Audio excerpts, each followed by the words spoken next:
cross the great divide.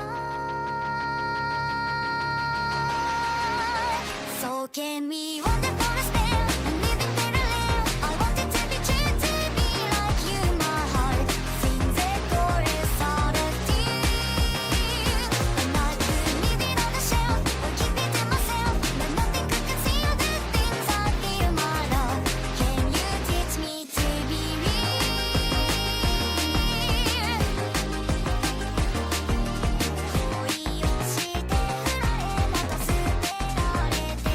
I've been constant at your beck and call, but lately I just can't do anything at all. I used to pride myself on my discretion, a sensible devotion, loyal and attentive. But when I take these numbers as they are, I'm greeted with a senseless feeling in my heart. Oh, I'm defined, I seem to be defeated, but if I need is on, then maybe I'm completed. And to blonde, I won't take it back this time. Words in sequence form a thread, I trace it to the end. I'm not inside the logic, wrote inside my head. Time I down more love instead. So can we wander for a spell and live in parallel? I wanted to be true to be like you. My heart sings a chorus out of tune, and I could leave it on the shelf or keep it to myself, but nothing could conceal the things I feel. My love, can you teach me to be real?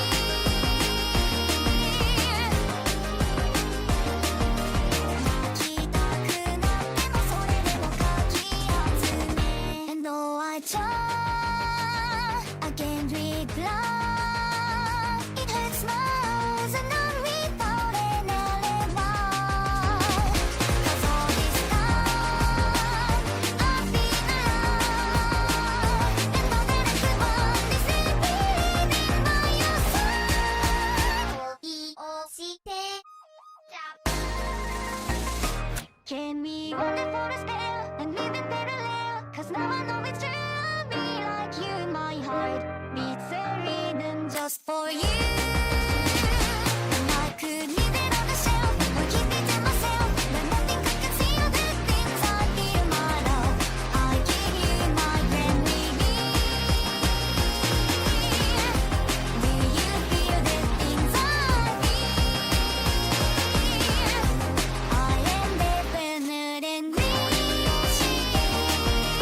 恋をしてその過去を捨ててここまでおいで As long as there are stars up above, I will always be in love.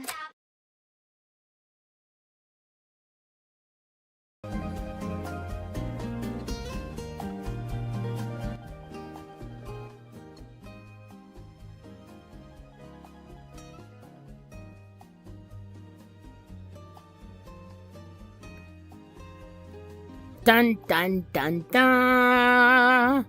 Yeah, hello everybody. What's up? I'm gonna frickin' blow your mind. What's going on? What's going on? Are you feeling alive? Well, it is currently December 12th. It's 12/12 today. What a very nice round number. What a very nice pairing match. Oh my gosh. So in love. So in love. They're matching today. Very fitting. Very fitting. Hello, everybody. Hi, Bodhi. Hi, Bungair. Bungair. Hi, Rat. Good to see you. Good to see you guys. It is a lovely, freezing day today. I am enjoying freezing.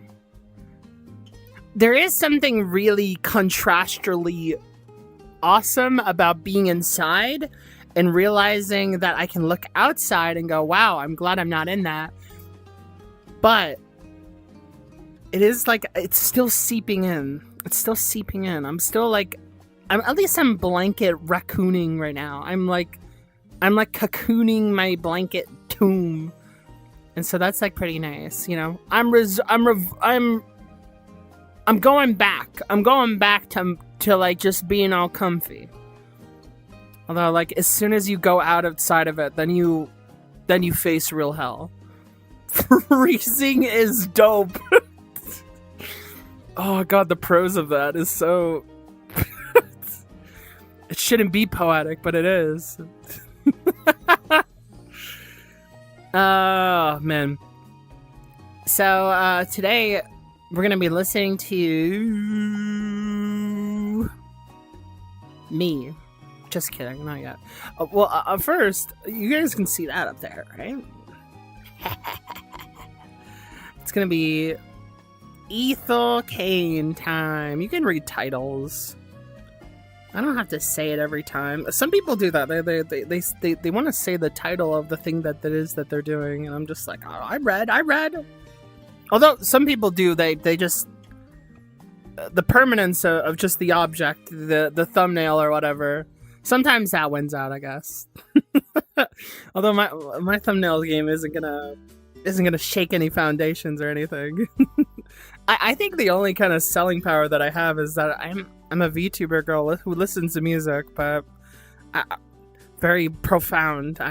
You basically we're a one size fits all like aesthetic. You could just be a VTuber anywhere. I don't know. It's not. People treat it as very profound, but I think it's really. I think you're not on the internet. And that's okay. If you're not on the internet, live your life. But guess what? Welcome to our world! Welcome to our world! Welcome to our world! Okay, where is that actually? I have a setup going. This is gonna be a particularly interesting reaction, I think.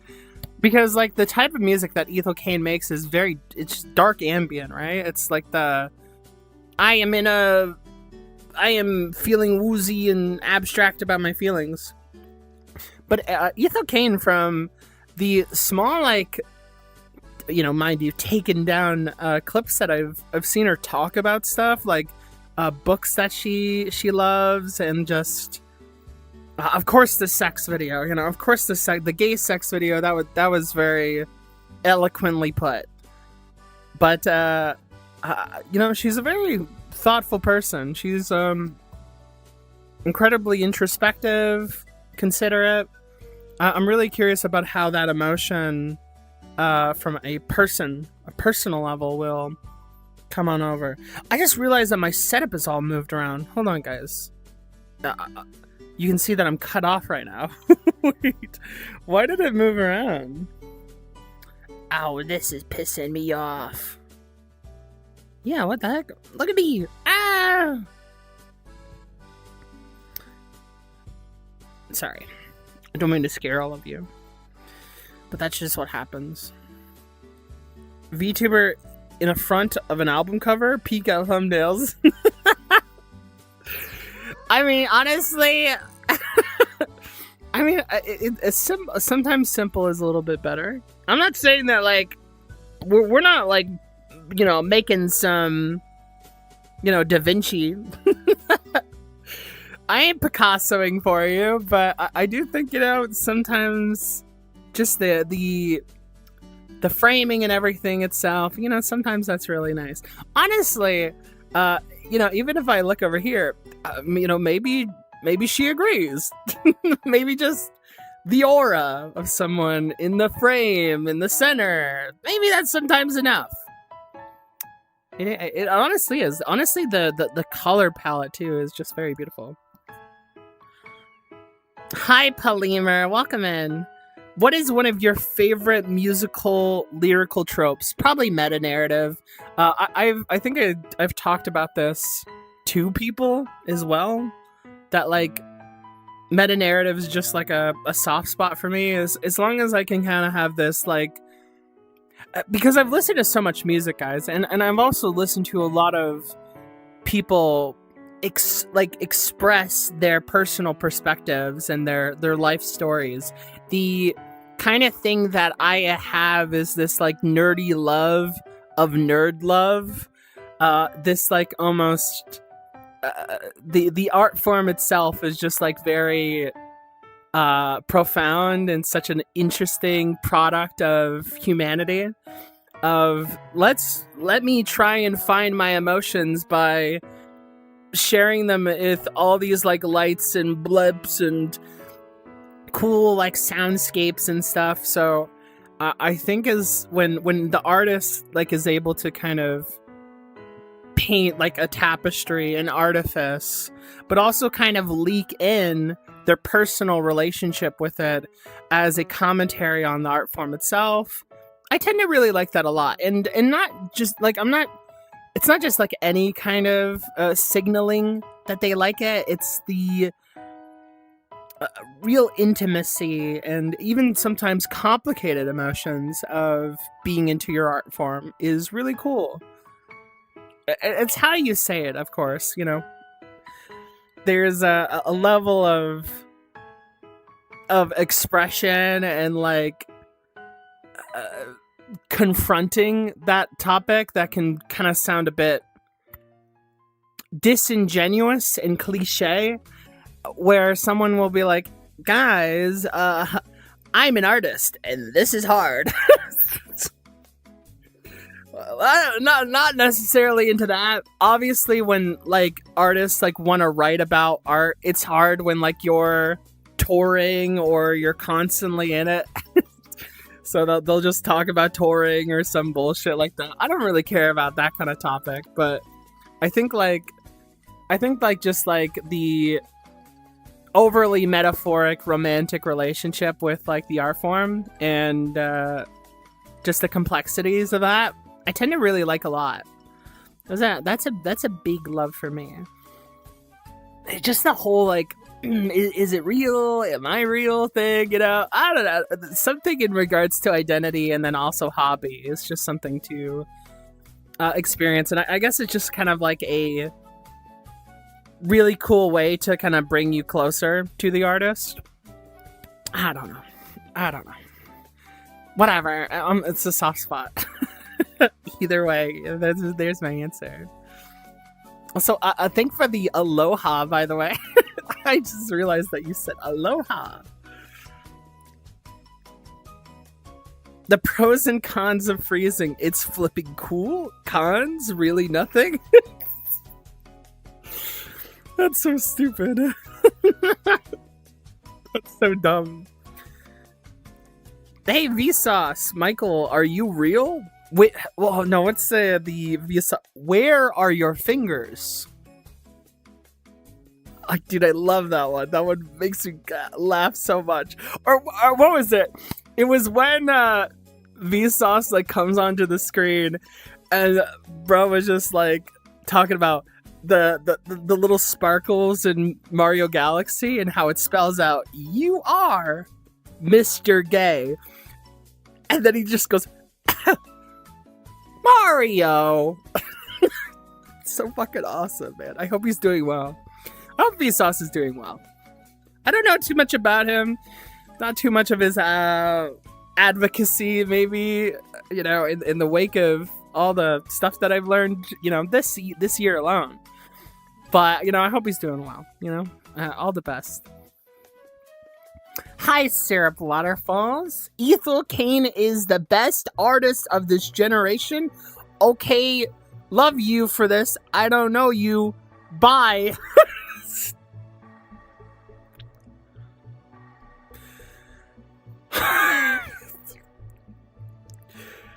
You know, a little passerby kiss, you know?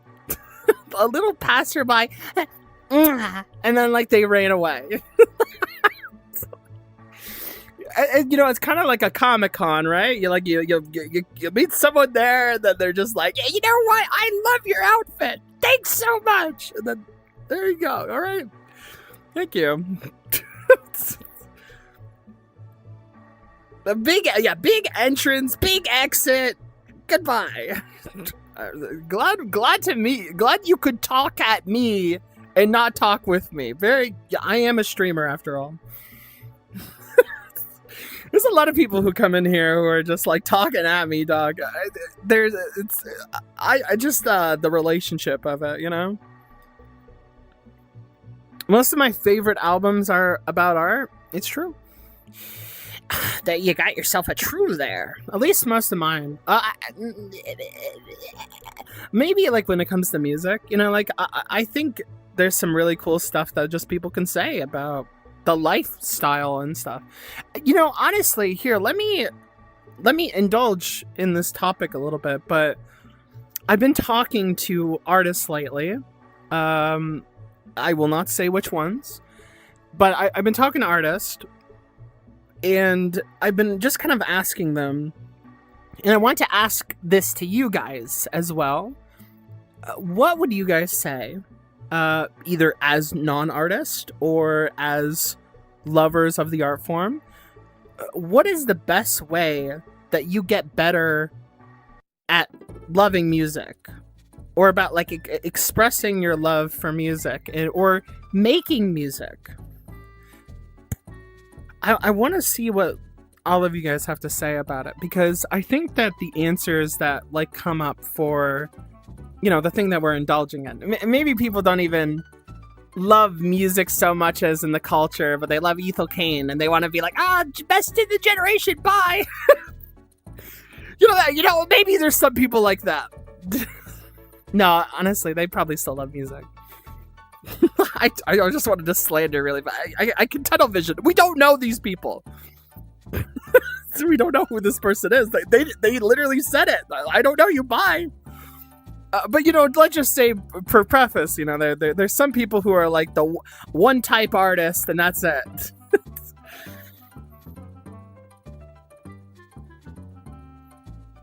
I've always held the opposite, that the best way I can make music is by going on walks. Oh, like just removing yourself. Interesting. Oh, okay. A little bit of nature, a little bit of a separation. That's interesting. Go outside. Go outside is not like it kind of borders on a lot of the answers that I've heard other people say. So many people listen to music with zero emotion, but I think you need to let it impact you. Yeah, because like this is the thing is like, Bodhi, the question very much relates to your preface, which is so many people listen to music with not much emotion. So how do you get it to like where someone is like invested? How do you get to someone who is like, oh, this is how you listen, or like they want to be that active listener, that they want to be that active participant even.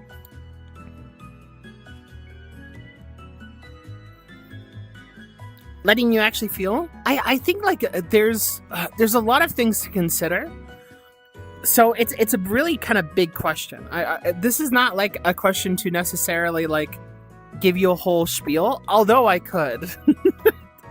But this is just to kind of like gauge some thoughts on the art form that we're all kind of nerdy about. Some of my favorite things I've written in my favorite album is When I've Been Outside. Cool. Very nice how like you kind of stepping away from the matter is like enough to elicit more creativity for you. This is kind of interesting. Give it full attention. So do you see like going outside as like a means of immersion, Rat? I don't really know how to play drums, but a few months ago I started in a drumming club, and then more people joined me with bass, guitars, random sound effects, all live and instinctual, and that was something extremely magical. Oh, that's really awesome, Polymer. I'm glad that you are having a community kind of shape around you just by like your own, you know, stepping out there and like trying to learn a thing. You get surprised who you meet.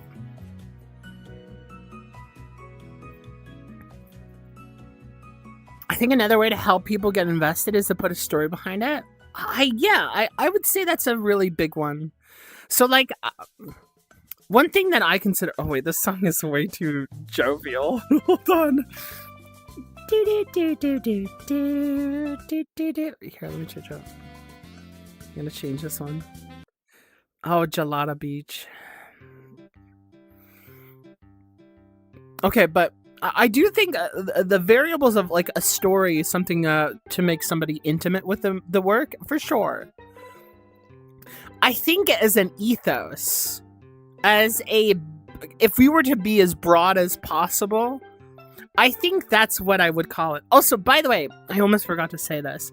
Aquarius, thank you so much for the sub, by the way. Oh my god, Hugz, I love Depression, the album! Okay, to be fair, I don't actually know what the content of the material is about. I just know that it's well received. I actually don't have any expectations for this record at all. Other than, like, I guess, like, Perverts, having that, you know, the one song that we listened to, being very drenched in mood, you know? And maybe something like that, but...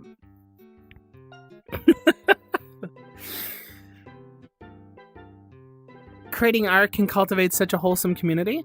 My answer, guys, if you want, like, my thoughts on it, is that I think if you want to love music, you need to find people who love music. And to have, like, you know, as you said, some people just don't feel any emotion.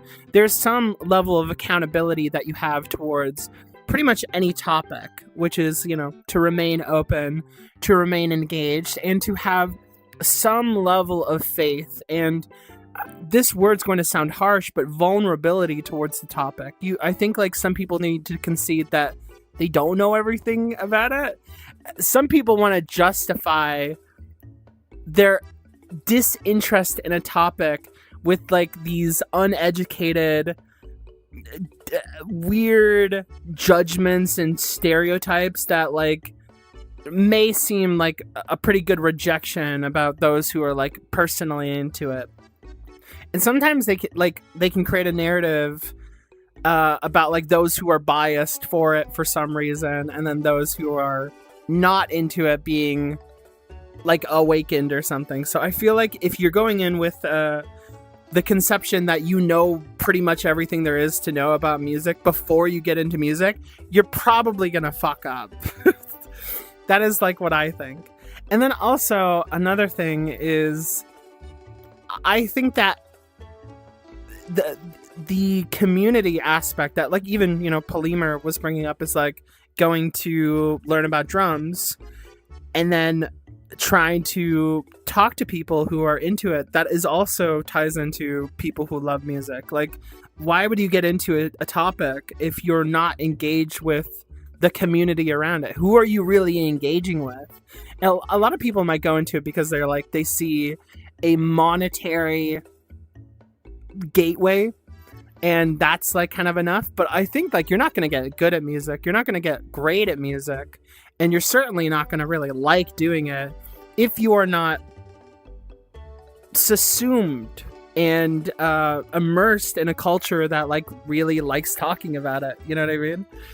So finding someone who loves it is huge. And, like, I think that's mostly one of the reasons why meta narrative is so interesting to me, because, and, like, even, like, To Pimp a Butterfly is a lot like this, is that that record is, like, so grand and so out there and so cool, but, you know, intermixed in that is a really honest expression of just thought and openness, and so many employed musicians and composers, then culminating in a pretty kind of sentimentally cute message about Kendrick being like, oh, I don't really know anything about this world, I think all we got is music and vibrations, you know.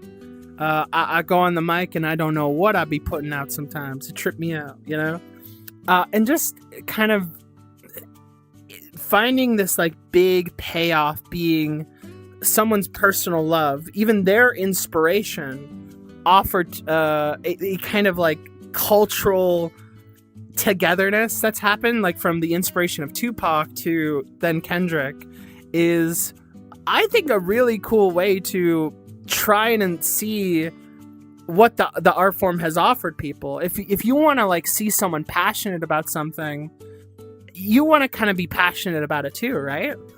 And I think that like that is one of the biggest motivators, because there's a lot of stuff that kind of stinky and smelly and my skin crawl in this world, and a lot of confusion, a lot of dishevelment, and there's plenty of reasons why that is the case.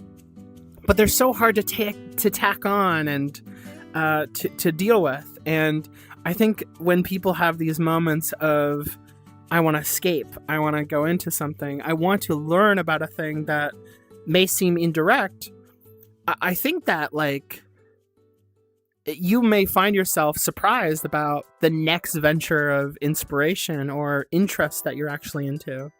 And I think that's like really important. I think that's like why art is really great, and it doesn't have to have one function. Not everything needs to be like To Pimp a Butterfly, but I think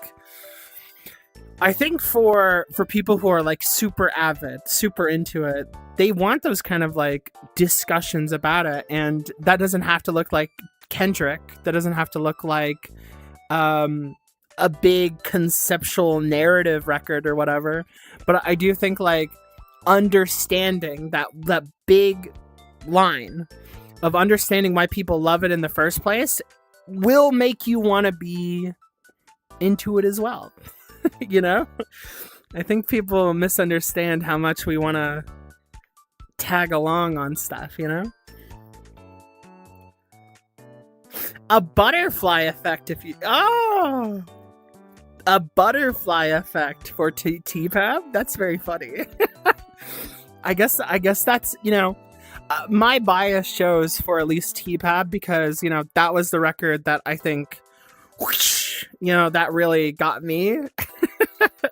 I was already kind of getting into music. I was already inspired by people who just kind of love talking about it. I think like, and I've been open about this before, but I don't listen to, what are they called? I don't listen to, God, I don't listen to Ninja Sex Party anymore.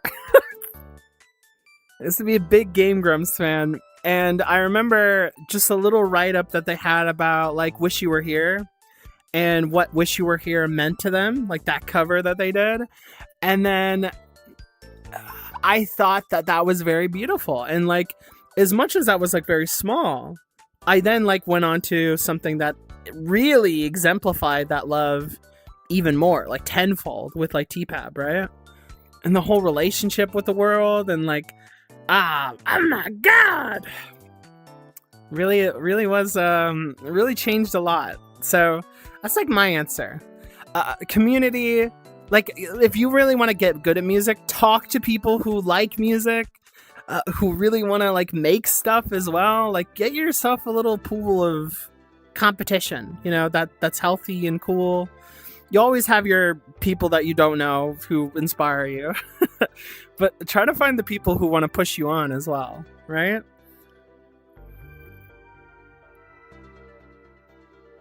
Ignorance is awesome. That's true. I mean, like, there's one thing, is it's not that ignorance is awesome, it's that recognizing your ignorance and wanting to do more with it is really awesome, you know? I think just openness to your ineptitude is like a really good power superpower. Fuck. Let's try to do something in my head there with power. Fuck. Thinking of music as background? Yeah, exactly. Also, like, I think that most people associate music with background, but you kind of have to like show them that background is good, and then also that you can have this like attentiveness towards the topic. I have like, oh God, I want to so badly talk about the thing, but I can't do that just yet. I'll get to that eventually. But yeah, that would be a big answer for me. Now, if you're a musician, I'm gonna just kind of spike this in here, all right? But I think what Rat was saying is kind of true, is to get outside. But I it's not specifically to get outside. I'm going to try and addendum that. But I think that like immersing yourself in the world and then looking for sounds and music and kind of feeling like you heard like a door slam and you're like, whoa, that sounds fire. I think that's like really cool. Obviously, everybody makes music in their own way, but think about like the world and like maybe the wind, maybe like a certain kerclunk or something, right? And then like add onto it into your painting of soundscaping, you know? I think that's like always really cool. And like, you don't even have to, it doesn't even have to be so like amalgamating, you know, and like plundery is like that, where it's like, oh, I heard a tractor. Of course I'll put the tractor in. But like just kind of like searching like certain emotions that kind of exist by how you react to sound, or what you could imagine that sound be if you put it with this. You might get a lot of really interesting answers for maybe what you're expressing or maybe what you're finding. And that's not really going to work if you're just kind of holed up inside. But I'm not like saying that you can't go online and then talk to people or like hear things that doesn't inspire you too. But I think like just genuinely a new frame, a bit of withdrawal and like a new place to be, it goes a long way. I really do think that.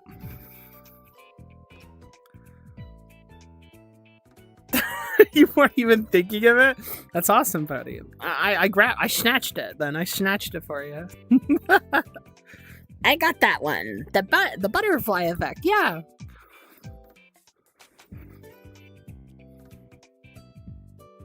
Ignorance is profound. I agree with Prof Sky on that, at least. Prof Sky is really cool, by the way. I don't think ignorance is awesome. Although, sentimentally, I get what they're saying, is that, like, you know, to just kind of be open, or rather, that, like, because you're ignorant, it makes the world kind of exciting. Yeah. Although, it also makes it scary. My Witch Hat fans, you know what I'm talking about. But yeah, always keep in mind. The best way to make music is to spend most of your time making music, not making music. It's true. I mean, like, I do think that, like, if you are someone in the process of making things, I think it is probably pretty important that your streamline of understanding your product, like your tools, that is pretty important, because, like, the worst thing is having a great idea and then suddenly getting to the board and then just being like, shit, where is everything, you know? So, you know, always keep that in mind. But, like, there's the thing further down the road of just, like, knowing where your pencils are, your erasers, your whatever. Once you get, like, acquainted well enough with, like, where things are, that's when, like, the magical part is not the technical thing. It's the personal, the emotional.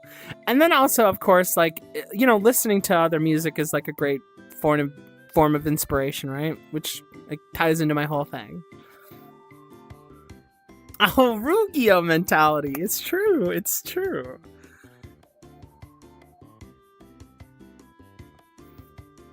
Yeah, like, you're making music in your mind.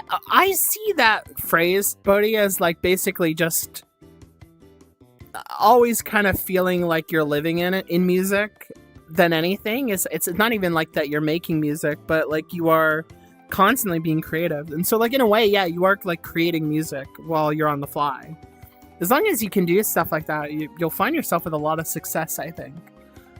Now, I say this as someone who is now getting into music, like, into all the production jumble stuff, but I really do think, like, in terms of my conversations with artists and, like, what they have to say, that's good. And also, this is applicable not to just music, but just art in general.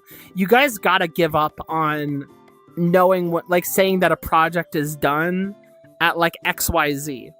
It's like, no, you kind of have to just feel it a little bit, right? Just feel it out. And I think that then you will probably I think you'll probably have a good time. Now, keeping a long concept in mind is not a problem. That's not necessarily what I'm saying. I'm not saying like the planner is planned to like doomed to fail or something. But I'm just saying like people can be like so strict and perfectionist with their work that sometimes the best thing you can do is have a week away from the thing that you're creating. And then come back to it as a newfound listener. So that I would give yourself patience if you can with the things that you make. If you're like in the industry and you're being like squeezed, you don't have to like worry too much about making everything super lovingly. I think people should treat you better. But I think that if you want to just create stuff, it's good to exercise and not to have the most baby relationship with like what you make, if you can. Yeah, you gotta let it breathe their own life until they're finished. Yeah, you kind of have to just flow state a bit, you don't even have to explain your whole process, right? Like at the end of your wire, like at the end of like what you make, then you can look back. Then you can look as a different observer to the things that you've made. Right? Like you don't have to conceptualize everything, all right? It's very tiring. So many sounds I sampled while working at construction. Yeah, like genuinely machines and stuff. Like it also helps like when you think about how, and this is also plays into my whole topic about like music and politics. Like they're like, guys, you live in culture, all right? Like you're in a culture all the time. And so there's a lot of people who will like bring in electronic sounds and then like big construction sounds, and then whoopsie daisy, they're suddenly talking about like the industrial complexes or corporations and like things going too fast, and it's just like, oh, I wonder why you're doing that. So like it's kind of hard when there's certain narratives that like kind of pop up like time and time again, and like you will just associate like certain things and rhyme and a reason for real. In a way, when you are a musical artist, you're always making... Oh, I said that already. What the heck? I already read that comment. What are you talking about? But yeah, there's a lot of like great things you can do when it comes to, making stuff that isn't like super cruel and mean and strict. Just be kind to yourself. I think kindness is a lot nicer than people make it out to be. Everyone wants to be the starved, suffered artist, and that will like somehow equate to quality. Some people are really obsessed with struggle in a way that's like a little too romantic or like a little bit too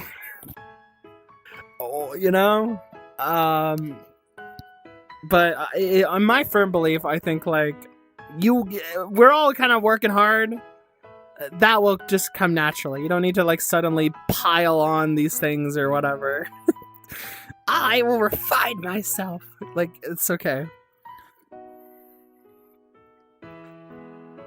I don't plan on like using like any of them specifically, but I love to have them. Just random sounds. Yeah, like add to your tool belt. Like be a little collector. Be your Pokemon of music. What type of music are you making, or do you want to surprise us?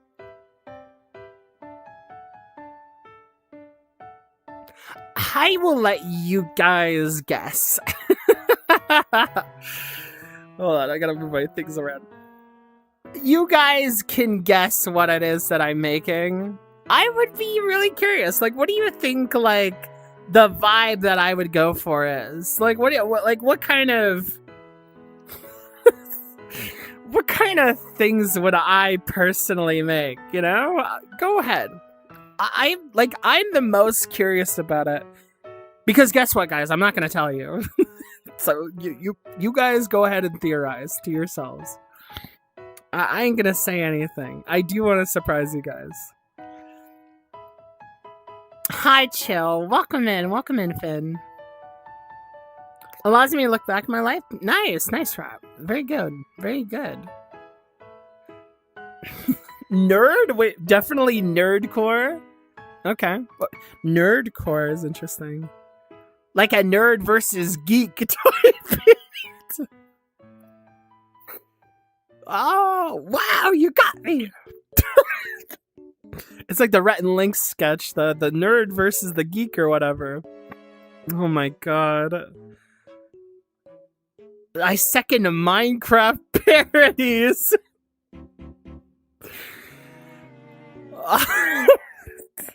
Oh, yeah, you got me. Okay, ambient math mayhem post hyperpop. Interesting answer. I love post hyperpop. That's real sick. Did you say that because I posted the Ram GIF earlier? What? The Ram GIF? The Ram GIF? What are you talking about? The sheep? I don't know what you're talking about, Finn. Harsh noise. Harsh noise, interesting. Interesting suggestion. Don't mine at night. Don't mine at night. Post avant-garde classical. Like avant-garde, like modern classical? That's crazy. From nerd versus geek rap battle. No, someone mentioned it. I just remember the nerd rap battle or whatever the hell it was, like the ERB thing. Oh man, what a time. Anime OPs.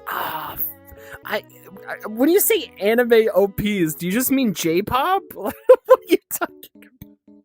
I mean, a majority of anime OPs are J-pop, but not all of them. Not all of them. Acapella covers of famous historical events.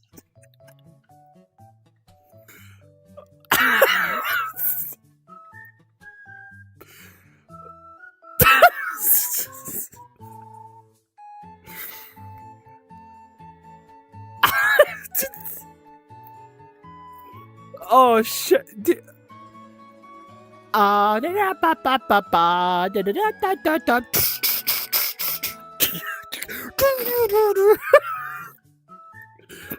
That was 9/11. What are you guys talking about? That's so insane. Why would I ever do that? JFK assassination. Oh my god, what the fuck? What the hell? Oh, that's so demented. There's like an evil in this. Oh my god. Why would I ever do that? Hey guys, I'm dropping my mixtape. It's called... No, dude, I can't. Oh my god. That's so unbelievable. Oh, holy shit. The Great Depression remix.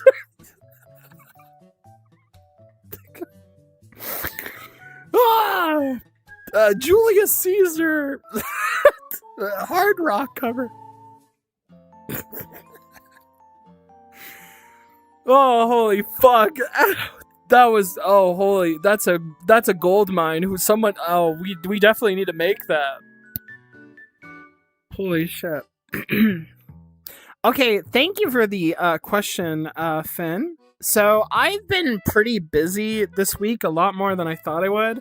And I had a idea that was given to me by Finn, which was that I should probably listen to Preacher's Daughter, the previous record, because this is the second album by Ethel Cain, Willoughby Tucker.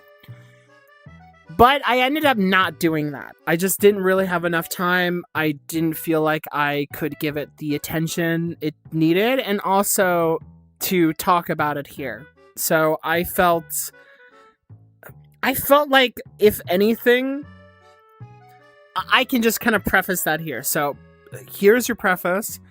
Preacher's Daughter, I am not acquainted with. By Chill's recommendation, I think that it probably plays a pretty integral role, or added more context, because, you know, musical universes are really, really special and really, really cool. I mean, even when it comes to Danny Brown's new record, if that was like your first introduction to Danny Brown, I can see how that would be even more difficult, is that Stardust is, you know, just someone kind of hyping himself up, right? Maybe people are a little bit more unaffected on that on a general level, but I think that like seeing Atrocity to even Scaring the Hose to you know, Quaranta, basically like that whole lineage. No, not lineage. Lineage is the wrong word. The whole line of records really makes Stardust pay off in a way that's like, I am a Danny Brown fan and I feel hyped. That, like, you know, the dude is feeling good. Like, as soon as the first track starts, man, that's like, that made me emotional, right? So I would say, like, this is like good to keep in mind, that like, if Preacher's Daughter has like any effect on, you know, the overall universe that, like, you know, Ethel Cain is like trying to make, you know, I can definitely miss some stuff. But overall, I don't know. I still think that, like, as an introduction to Ethel Cain's work, it should still like have a lot of material that I can still grasp onto, and if there's anything missing, hey, you know, like, we can listen to Preacher's Daughter at some point. So you know, maybe it's not in the same order as you, but like, we can listen to this one and then listen to Preacher's Daughter, and then like retroactively add more material to maybe some of the emotions that's going on. So hey, we'll find out. I spaced out. Is she talking about not having enough time to make the cover of the legislation of gay marriage? Not yet. Not yet. Although, wait. I think there's like something going on in Canada right now, which is like they're talking about like something involving gay marriage here. I forget what it is. I don't know. I can't even pretend like I know about it. So, you know, maybe, you know, topical. I don't know. But have you listened to Perverts? I have listened to Perverts, but I'll just be blatantly honest. Aside from the first track, when I was listening to Perverts, I kind of thought, I'll just put it on and, like, you know, I'll do some other stuff. I just was like tight for time, and I just thought, yeah, you know, like, why not? But I'll say right now, Perverts did not, like, I just don't remember it. Like, I definitely played it and I got to the end, but I don't remember anything from it. And that I don't think that's like a fault on the work at all. It is very long and it's droning, and like, you know, it's meant in a way at times to kind of accompany the background. But I don't have an intimacy with like what it is that I heard, and I was just like, okay, I might as well not have even listened to it. So I have technically, but I'm just gonna say right now, it's not intimate enough that like I can say a lot. The first track though, God, I love that first track. I remember that one because we shared it on stream and like we talked about it. But yeah, I was definitely like spaced out, and like I did not give it proper listen. So honestly, like if we really want, like Perverts is still on the table. If anybody likes this reaction to Ethel, I'm not against listening to Perverts. Also, this shit's gonna be long, and I want to say right now, the way that ambient music is gonna go is that like I want to comment on most material that I can, and there's gonna be a lot of like details in the mix that accentuate material, but there's gonna be some moments where like it definitely will be just playing, and I don't know how that's gonna go because we haven't done an ambient record on here. We've listened to ambient music before, absolutely, but gosh, I have no idea what's gonna be like here. Didn't pay attention and didn't remember? Yeah, basically. Yeah. I'd be down for Perverts. Perverts is comfortably her best work, IMO. We'll see. We'll see. I mean, like genuinely, like it sounded very beautiful at times, but I just don't remember anything. I'm too tired. Why are you saying that?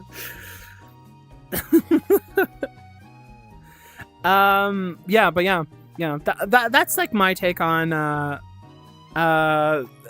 and then also what we're gonna be getting into today. I'm very, very, very interested.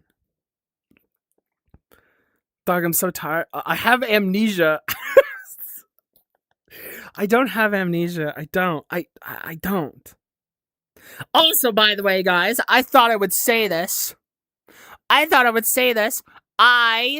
saw the poll that was asked about what my music taste was, and guess what it said? Guess what everybody said? They said 20s. I am not an old lady. I am not an old lady. I'm in the age range, okay? I am not 40. I'm not 50. There was like a little bit of like 50s thrown in at the end there, but I'll tell you right now. I'm 20s. I swear, 5. I'm 5. No, I'm not 5. 5. No, okay, that's worse than 50. 5. Like I'm listening to Kids Bop. Why would you say that? I would have voted for 50. You didn't? Okay, but you didn't, all right? Like, look, the majority of people who got my vibe, they said 20s, all right? You can't take that away from me. So I just want to put it out right there. I know that there's all these trolls and haters, these haters that are in my comments right now. But guess what? You all lost. You lost, all right? I'm young. Don't shut up. No, I'm not. I will not shut up.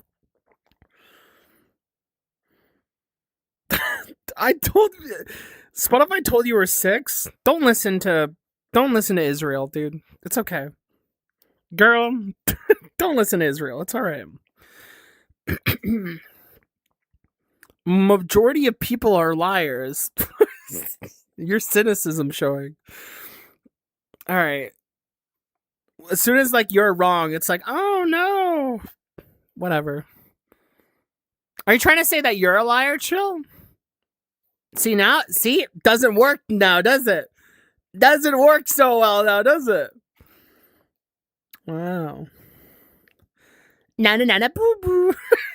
Can't hear you. Mm-mm. I can't hear. I lie consistently. Is that a lie?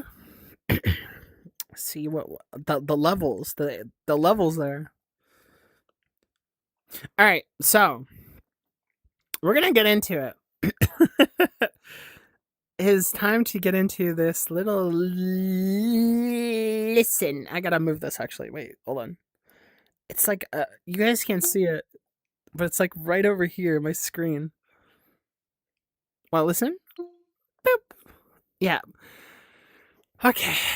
So we have Janie, and we're gonna get into it.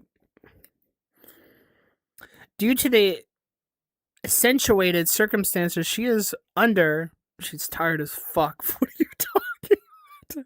Well, I'm tired. I'm not tired, by the way. I feel pretty good. All messages during this stream cannot be held as evidence in the court of law, and she might be spitting nonsense. Dude, fuck you. All right, we're gonna get into this. Muse? What? Did you just say that? Oh my god. Okay. So we're gonna listen to Ethel. Is it Ethel?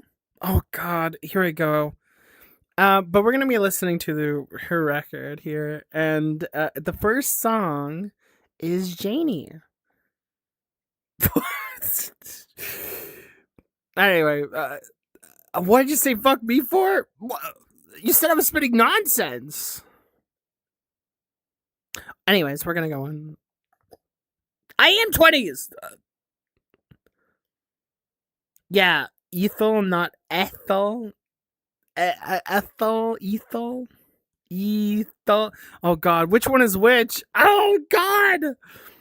Tell me the first one. Ethel. Just like first, former or latter. Ethel.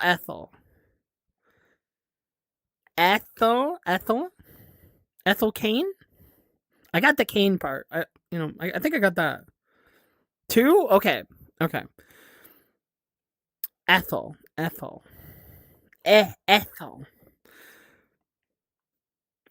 The message was third person? Whatever. Oh, you were saying she as in you. What the heck? You can't do that to me. You can't. You're writing a book in my chat? You're messing with my head. Get out of my head, man. Oh, God. Girl, you can't. You're gonna. I have a trouble reading already. It's horrible. Okay. Anyway, we're gonna hit play. We're gonna let it work. We're gonna do it. So, Janie, that is track 1. Are we ready?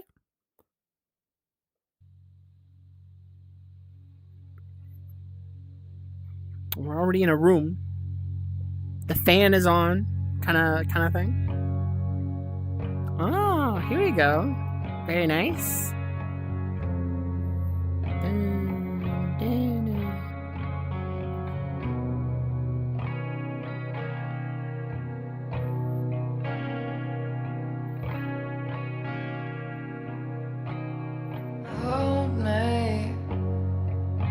Okay. Gosh, I love the voice.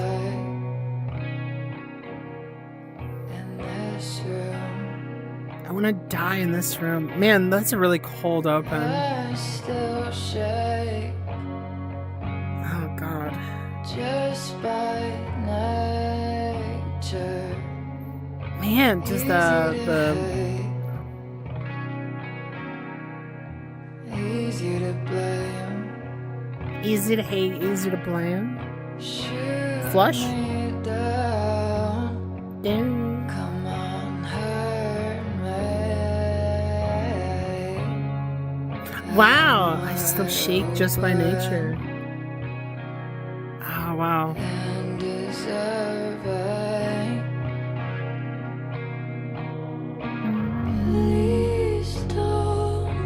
Oh, the harmony.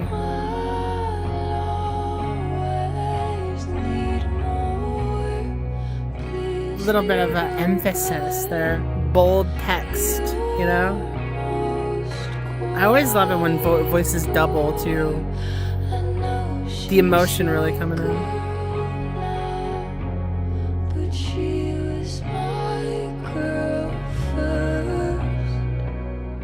She was my girl first. Oh, okay.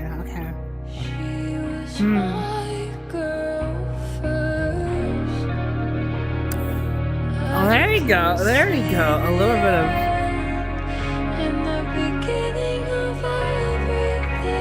Very lovely voice, right?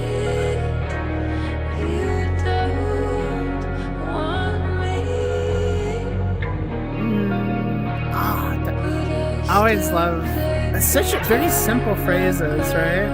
Nothing overcomplicated. I love that, the slide sound.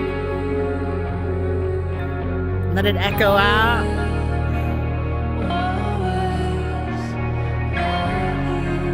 Oh, the voice here is so pretty. I will always.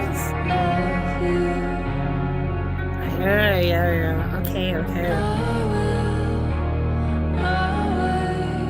Very grounded, for sure.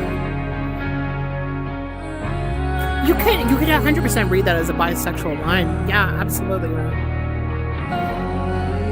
I'm not sure if it's the intent, but we'll see.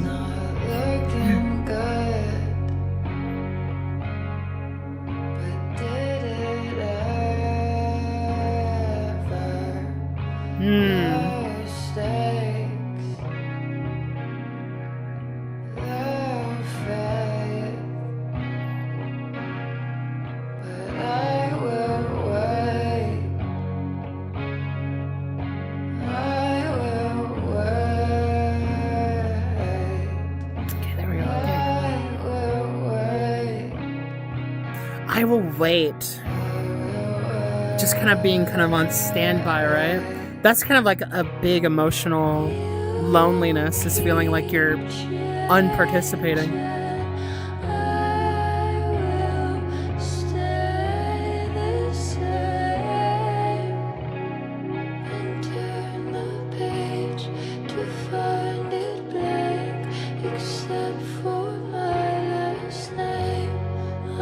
Oh, okay. I'll find it blank, but She was my sister first. She was my sister first. Oh.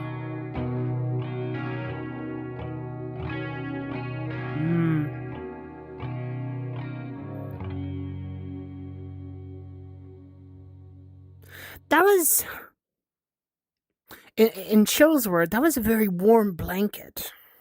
You know? There was a forlorn, a lot of coziness that was going on with the track that was incredibly intimate and very tender.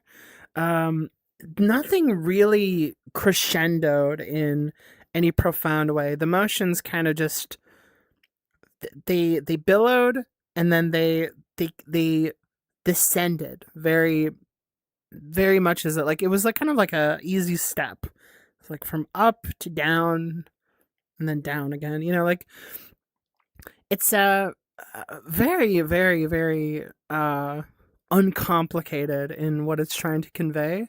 And I wonder, for something sort of very kind of, I don't know what the word is, but just melancholic and almost empty room feeling, how this might build out. Or maybe this is like a track that like is a retrospect. Well, I mean, like, I guess like the entire, project would be, but I just mean in the context of maybe a narrative being conceived on the project, like where on the timeline in this concept record is it, and I can almost see it as maybe the end. I love how orange it sounds. Orange it sounds. There is like a warmth that they feel in their loneliness that is almost like something like what you could describe, Polymer. I kind of almost see like something like an orange hue maybe, and that feels kind of warm, but it's in between like feeling warm and like the colds. Something like that, like mildew and the grass like still I don't know, like sticky and weird, But yeah, there's just like haze. There's a little bit of a haze, but not like it's not like so hazy that like you're unable to see through stuff, right? It's more just that it's hanging in the background somewhere. Sorry, I'm like adding in this like whole. I'm not sorry. Why do I keep saying sorry? I'm not. I think about just like the set piecing being something kind of again maybe outside or inside lonely, Every single person is my enemy? What are you saying? What are you talking about? She was my sister girl. Is that the line that stuck with me the most? Uh, well, there was a line about like I loved her first. Willoughby Tucker. I'm not sure who that is. I'm guessing, just whoever right there. Maybe is some lover. I'm not entirely sure which type. Hold on. Let me like put it in, but like it kind of sounds like it kind of sounds like they're either it's either for this person or not. Here, let's see. Oh, okay. Let me comment on the line that was very touching, but also just very vulnerable. Is I still shake just by nature. I really like that kind of material way of talking about like your humanity. Just like being stuck with a condition, right? Which is just nature, right? I shake because of my nature, anxiety, and like I like how it's a stuck feeling too. That your anxiety is a response to something, but calling it nature almost has a definitive quality to it. It seems like they are going to be that way forever. A lot of people feel that way in their doom. Is that like they're just I'm stuck like this forever. Oh my gosh. Some of the lyrics are some of the lyrics are verified. I am not going to open them.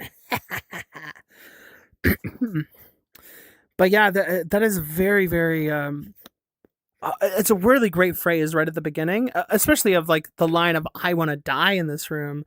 I still shake by nature, and like how do you stop nature but by delivering maybe a form of nature, Easy to hate, easy to blame, shoot me down. Oh, I see. Putting themselves down, but also the shoot me down with the dying line, right?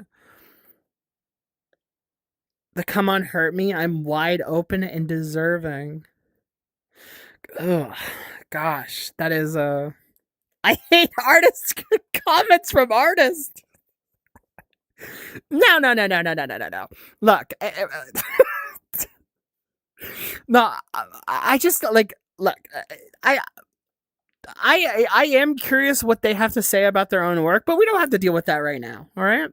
I just feel like it's fun to kind of talk about it and then go from there. Right. I very valuable to have like an artist be like, well, this is what I was thinking, because like a lot of the emotions is like basically what's being captured the most. Like for instance, the first verse is like, it's singular. They talk to just like some ideas that they have, and then the thing that is like emotionally covering the emotional charge has so much more of a waxing ethereal, like kind of like the double vocals coming in where it's like please don't leave me, that vulnerability coming in of like what it is that they don't want, but also kind of implicating or rather showing that they are being left. Now how are they being left? I'm not entirely sure, but it's that kind of emotion that's coming across. I definitely felt that. I hate art. I hate artists' words. Oh.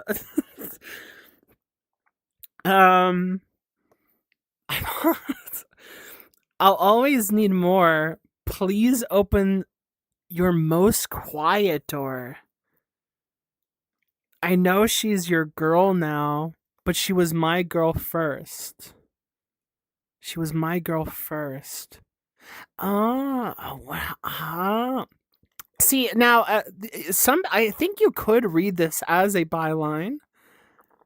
I don't know if you have to, because like I think the point is that like it's a form of loneliness, that like someone that you were close to is now being taken away, and it maybe feels like she's your girl now. So now there's like two people that like maybe she loves, either like just being personal, and you know, like either as like a friend or a romantic. You know, I think either or works.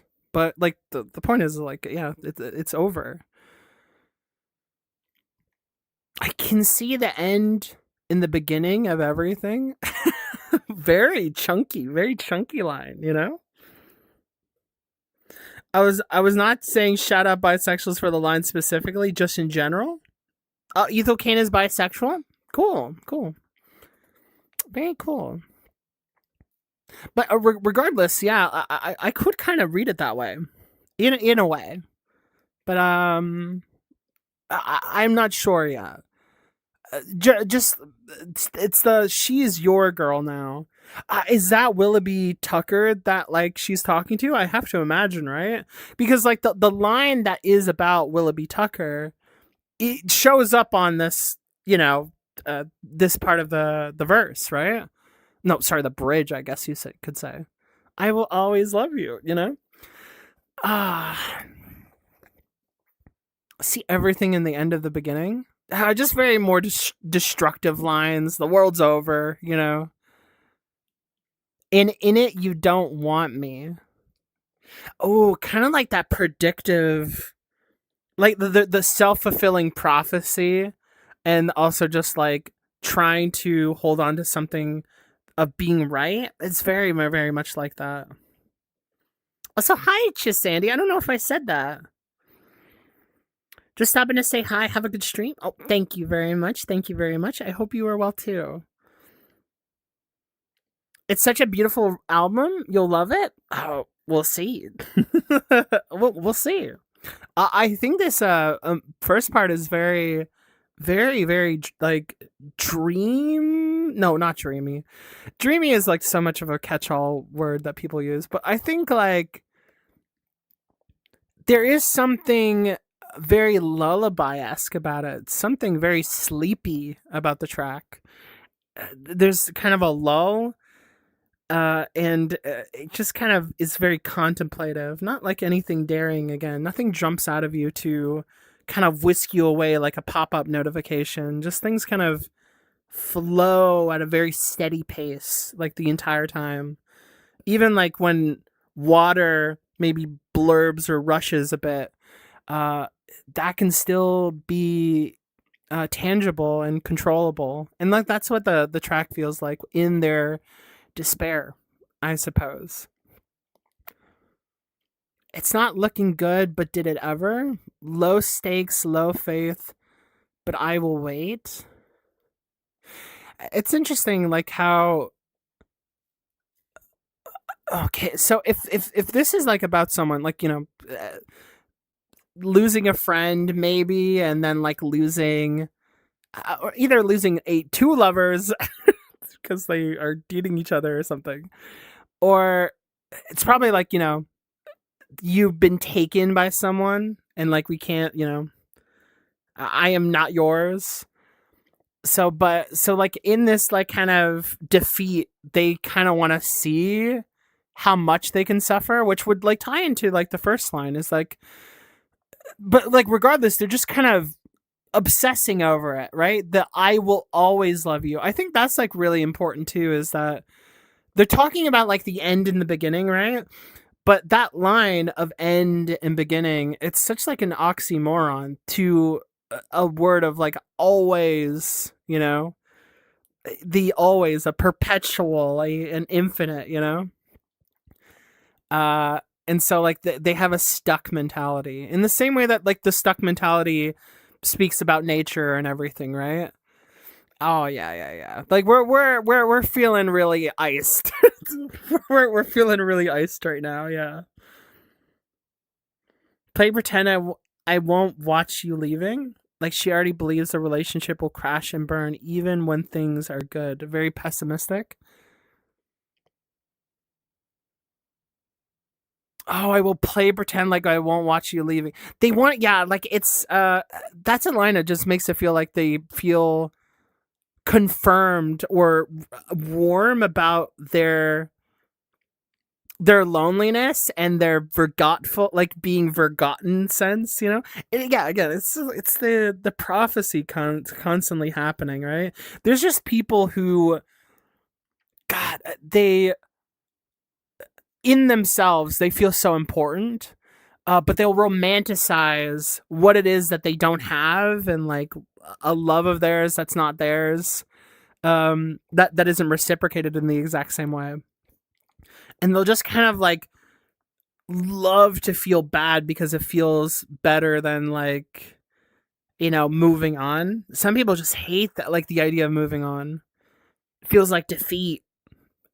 So like the best thing you can do is just be like, you're in this weird paradoxical like, I'm going to suffer, but I'm also going to keep loving you and suffer for that and just keep feeling it. Like they just, you know, it's that's them being wide out in the open and everything, right?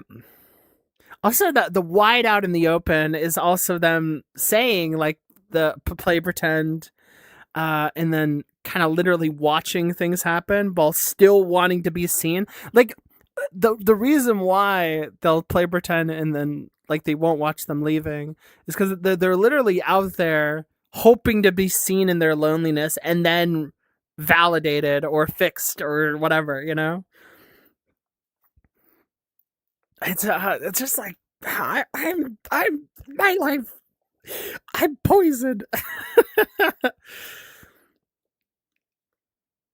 Yeah, it's not looking good, but it did it ever. Oh my, everything was negative. Yeah. You'll keep changing. I will stay the same and turn the page. I heard this page part. I will turn the page to find it blank, except for my last name. I know you love her, but she was my sister first.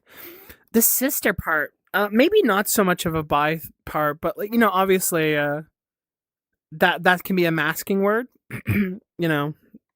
But I think I get more. It could be, but like I definitely think it's more leaning like.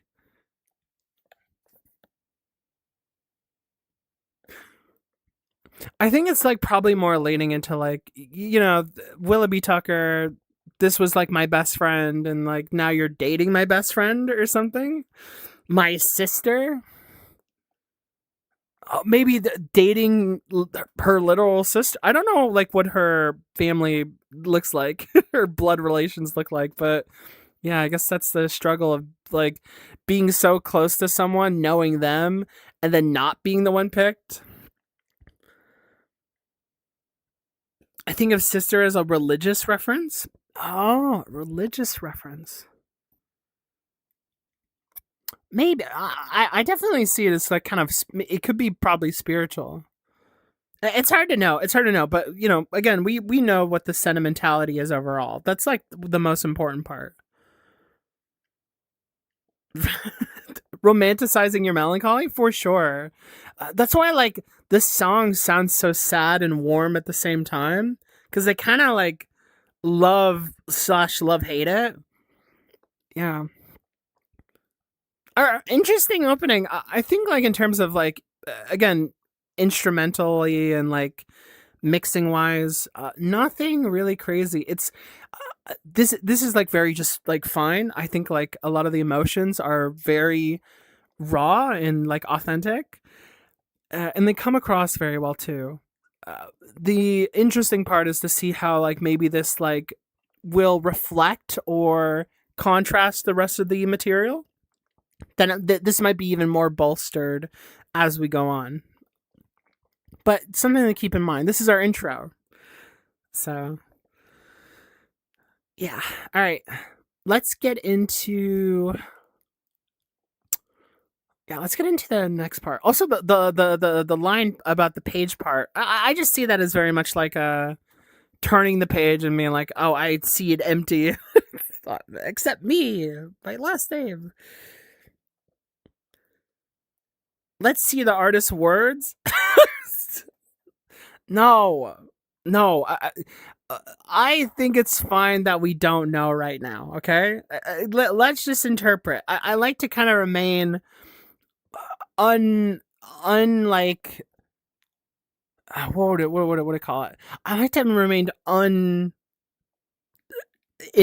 in that way for like their words and their vision. I would like to like kind of at the end of it then see if that's what their vision is after like kind of talking about everything, right? Because like I'll be honest, like I've never been good at like I was never really good at getting authorial intent until I stopped trying to see what the intent that all the words like and when I stopped trying to see the interview first and then like the material after, it didn't really help me. But like trying to understand the material first and then see if I was right about the intentions, and also just like it's a lot of fun to just kind of creatively figure stuff out. I got way better at like understanding why people create the stuff that they did when I did the reverse. So yeah, hindsight is 2020. Yeah, or just foresight. Like literally reading what the whole purpose of the record is, and obviously there's like tone indicators and all sorts of stuff. So like, it's not like I'm in constant neutral mode or something. But I do think that like when it comes to like trying to interpret, I got way better once I gave up trying to be like, what did the artist say before, and then etc. Right? Watching reviews before I experience a thing myself. Obviously, there's some level of expectation of just people who recommend me stuff. I have faith in them, but for the most part, I that doesn't change like the actual subject matter and everything like that. Death of the artist and Hugz is a murderer. Oh. Yeah, like I'm glad that like I love it when artists like talk about like their work. I hope that like there's even more like authors comments later on, because that's like really awesome. It's a great lesson in like how artists think and like the kind of thoughts that they put into it. But like sometimes people can kind of feel satisfied that they read and just kind of know what it was versus like allowing themselves to be a creative themselves, yourself, and then trying to see if it matches the intent. And if it doesn't, it's super fun. You get to go, oh, I didn't know that. So yeah, that's my thoughts on that. All right, let's get into the next track. A second track is Willoughby's theme. Okay. Willoughby.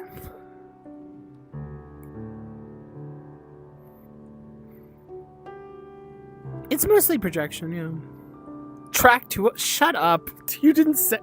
You can't make me say. Like, you're sick. Don't make me say that on stream. Track 2. Oh my God. Sorry, I gotta rewind this. It needs its room.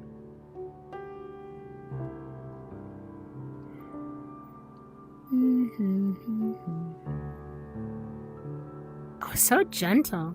I love that piano in the back, right?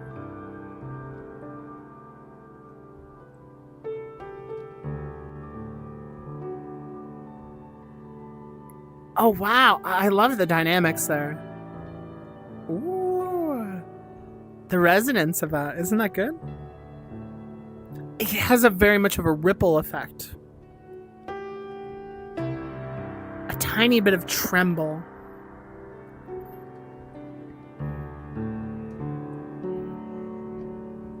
There's something so... This kind of ties into the previous one about the love and like... But this is kind of soaking in that. Like, no words. I think that's like really... I think it's just sitting on your emotions right now, right? Oh, hear that? Whoosh! Big pan. Here, I'll play that back for you guys. Like, just the small pan here.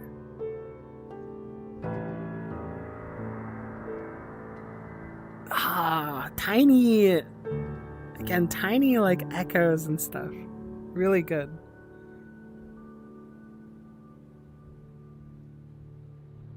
Suspension? Ooh, and then kind of driving.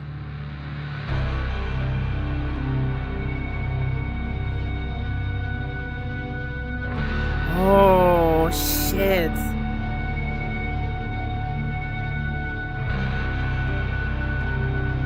Oh, God.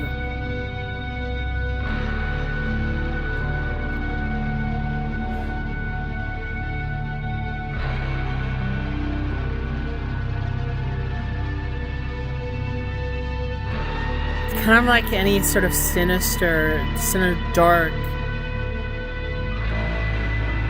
It's kind of like, yeah, this really is a contemplative track, like with reference to the previous one. Shh.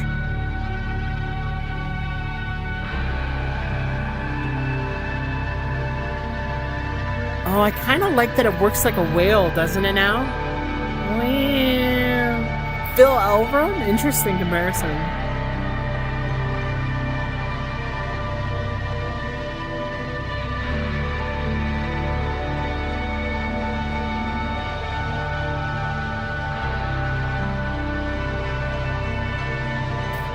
Wow, that is such a beautiful spark. Dun, dun, dun, dun. Just the piano. The piano is very good. That piano is so good. Ah.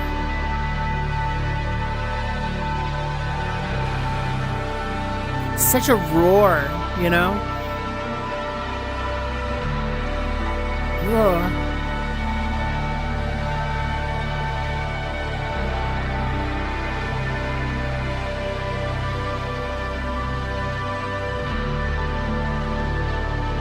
See that?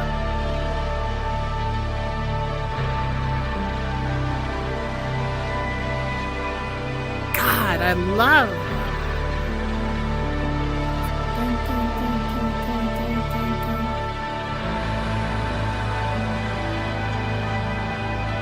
I think that's a voice.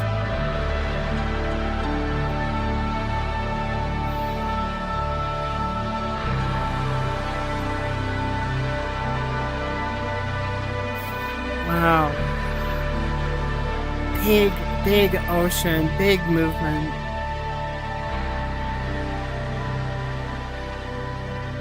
Again, steady.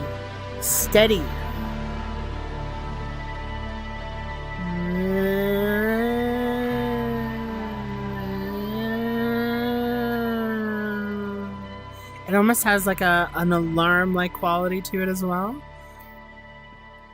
But it has... Oh, wait, hold on. Okay, wasn't sure. There's an interesting thing going on here because honestly, this feels like it should have just been a part of the first track, which by track listing standards, they are. But this extension is really, I guess, soaking in that misery a bit and having that loneliness not speak back to you, right? The echo, the reverb that existed on the previous track kind of like carries over into this one to where whatever sort of kind of like love that they had is now like it's now creeping over them kind of at their own pace of just like kind of love, a bit of anger, of something just so like kind of tender, but like they're the loving relationships that kind of pop out, right? Where dun, dun, dun, dun, dun. There's this like kind of beautiful shimmer, but the growl that exists just seems like it's either um an expression of discontent in a bit of restlessness, and then also swallowing you whole. This miasma of brokenheartedness and just like their own depression, their own lifestyle kind of coming over them. There's like a uselessness that they feel that's just like they're becoming subsumed by, right? And I really felt that. I really like that. Like it's an answer without like saying anything, you know, or not an answer, but just an extension, the evolution of all that talking and the warmth that was happening there. Now really kind of puts in the lack of confidence into overdrive. It becomes much more sinister. I thought that was really cool. I thought that was really nice. And just very, like, I was able to kind of close my eyes for a moment and just kind of move with it. How do you add an auto mod term? Oh, I don't know. I don't know. You can look it up though. The clarity from the last track is fading away. Yeah, exactly. The candidness that like basically nothing was really like expanded, like nothing was really revealed in this track. More or less that it was emphasized in some of the emotional complexity was surfacing versus like kind of being buried or under the words, you know?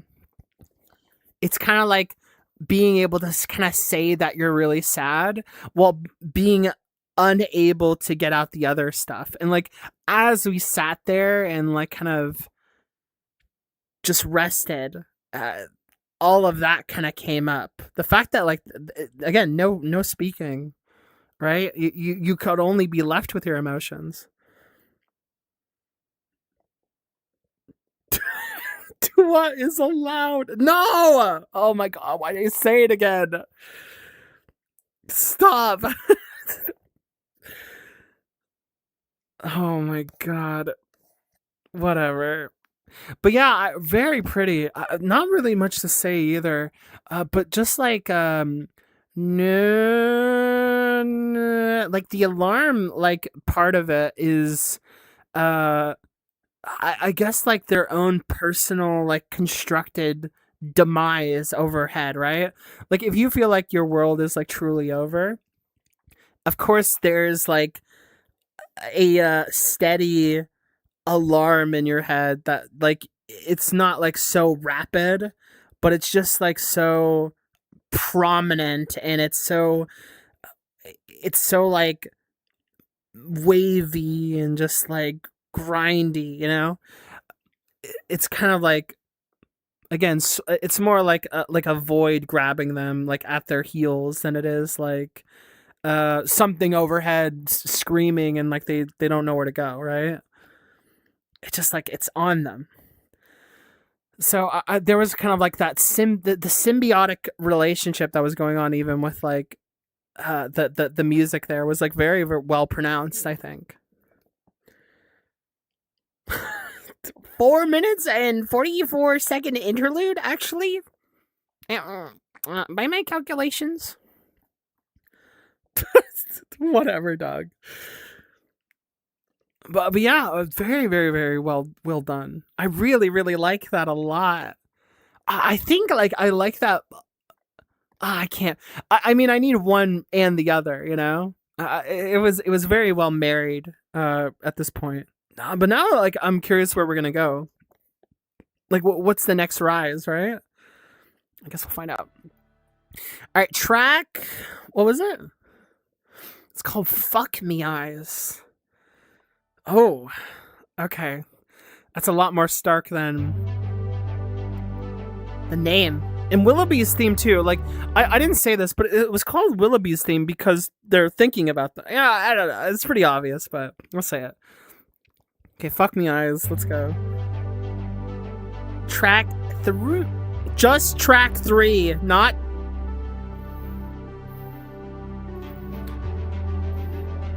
You really changed sides, didn't you, Rat? You're like, if you can't beat them, join them. And you said 3.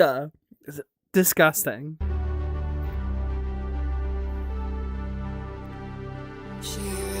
Fuck me eyes is what that one girl lion does in Lion King.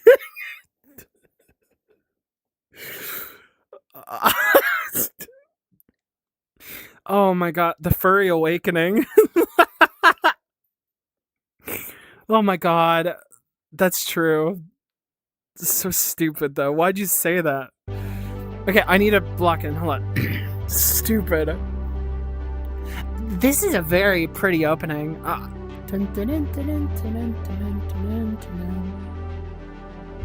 Just the way they, like a little bit of a run effect. She really gets around town in her own Cadillac, in her mom's jeans that she cut to really show off her ass. She's Okay. Interesting flow. and her high heels on. She's got her hair up to God. She's gonna get what she wants. Her nails are hard. Oh, it's so pretty actually. Motherfucker, and all the boys Ooh. wanna love her when she bets her fuck me eyes. With their fuck me eyes. Okay. Now this is an interesting, I guess you could say, evolution, or rather maybe even exploration that's happening right on. Where she's saying, I get off in the Cadillac in her mom's jeans that she cut to show off her ass. Got her makeup done. I like the list-like quality that's going on. This. Really painting a good picture, too. She's bad and all the boys want to love her when she bats her eyes. The fuck me eyes. Wow, okay. And so now I don't know if it's Ethel or some character, or maybe Ethel is a character. I'm not sure. Just whoever this is. It's either like her or whatever. But like I think this is an interesting kind of content that is like evolving here, which is that the kind of want to be desired is feeling prominent, and it's going so much that like their attention has now diverted. I think like the grief that they felt is now kind of like focusing on something very sex, like distracted or oriented, and I say distracted because if this really is like the same character, this comes across like let's forget, and it's a really quick answer. It doesn't feel like we've totally, the previous song did not feel like a total resolution with those feelings of like being unchosen. So now we're here and we're just like talking about like going out on town, or maybe this is like the other girl. I'm not sure. And if it is the other girl, maybe this will add more to the world. Maybe something to do with like some social commentary. If it is like they're trying to build that up. I mean, I guess so. We don't see, but like the old Cadillac, getting what she wants. Interesting. Got her hair up to God. That's an interesting. I didn't even see that line. Oh, got her hair up to God. A big ego feeling up right there. I see. To God. Wait, to God? Ooh. Okay, wait, hold on. That's actually a really cool line. She's got her hair up to God. So like whoever, it's either like a religious, like an actual religious implication here. Well, it is for sure. But are they saying that like the boys or like men are God. Oh, interesting. Very interesting. That's just like how much their love is like kind of coming over them. This and Perverts in the same year as Crazy Artistic Breath. That I'm honestly, yeah, two big projects that are really well received. Big ups for sure. Hair up to God as a sign if disrespect to tradition. Is it a disrespect to Jewish tradition? Oh, is it? If disrespect in Jewish tradition. Oh, interesting. I've never. I don't know that, but like I see the hair up to God as like very much like a. Oh, maybe like ignoring God. I don't know. I saw it as like almost seeing the guys as God. It is not an allusion to sucking dick. I have no idea. I'm asexual. I learned this stuff from other people. I have no idea. I mean, like at all, like okay, like I don't know if it all is gonna work or something, but you know, like I interesting thoughts. Regardless, they very much would fall in line with like you know the sexual activism going on right now. The activity. Oh, okay. But the fuck me eyes, like they're just like trying to flaunt, right? When you suck dick, you've got to like tie your hair up so you don't get it in your mouth. I mean, yeah, that is probably true. Yeah,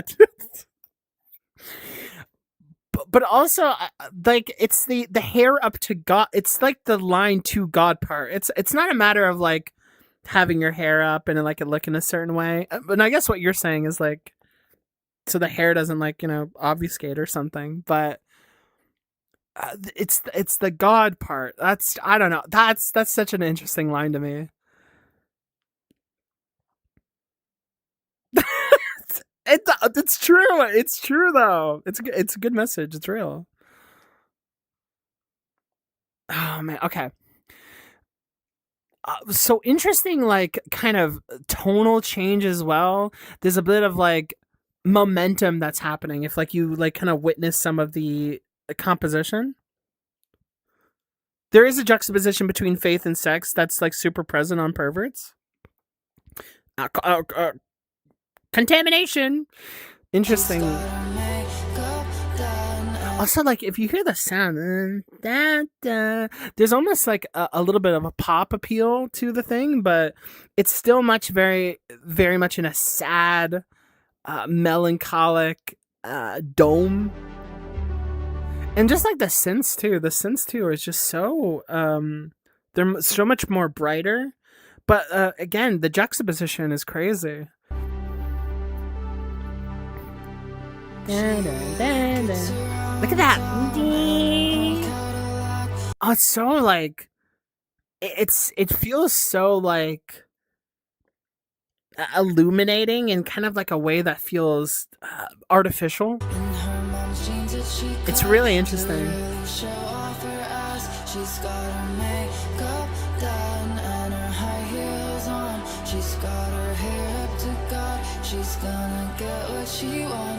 I love that, like the and there's like a higher pitch, and then there's her vocals on top. It's very nice communication.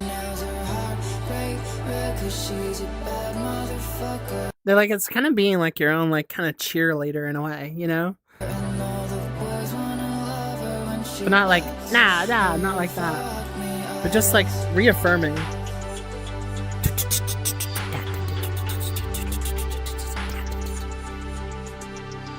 Very pretty. Oh, here's church.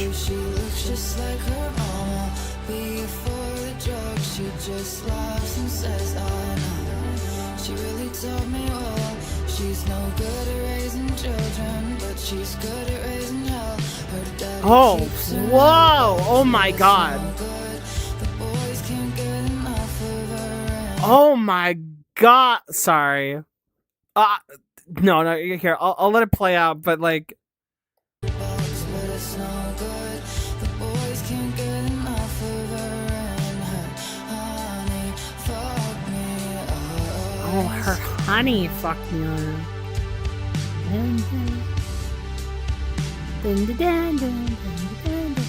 Dude, that line. Okay, hold on.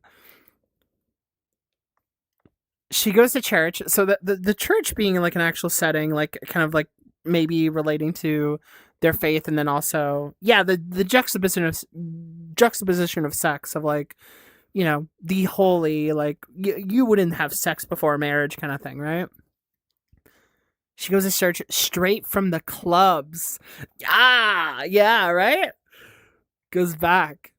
They say she looks like her mama before the drugs. Oh my god. She just laughs and says, I know. She really taught me well. She's not good at raising children, but she's good at raising hell. Oh, that's such a gross line, man. That's crazy.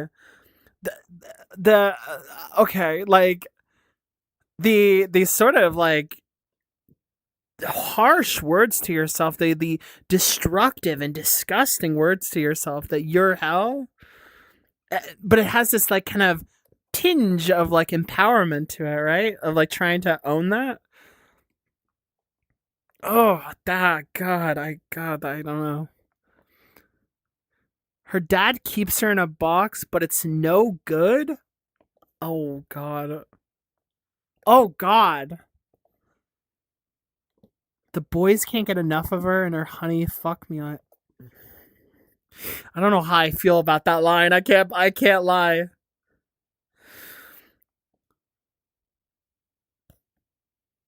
They keep her in a box, but it's no good. The boys can't get enough of her. Okay, so I don't know. There's something weird going on. A box maybe just like their room or their place, or like just to try and keep them safe. It could be like very much like that, just like, you know, sheltered. But it's no good. The boys can't get enough of her, and like that's like almost like a response to say that she's gonna go out anyway, which is, you know, church, to be in the box, and then they go out of the box from the club. I kind of read that as a lot more sinister, but I think that's like maybe it's a bit more tame. I see that. I think of it, the box as a religious expectation. Yeah. I do too. But it was like containment, right? And then you said you see the raising hell as positive. There is like there is the positive tinge to it, but I don't see it as quote positive. I think that's a little bit too blankety. I think it's a bit complicated in how they're trying to own a negative, and like some people see owning negatives as like they're so cool, but like you can kind of tell that like they're just kind of gritting it and then putting on a smile. Yeah. I totally get you, right? I totally get you. But that's very this feels a lot more revealing of like what the vibe is going on right now.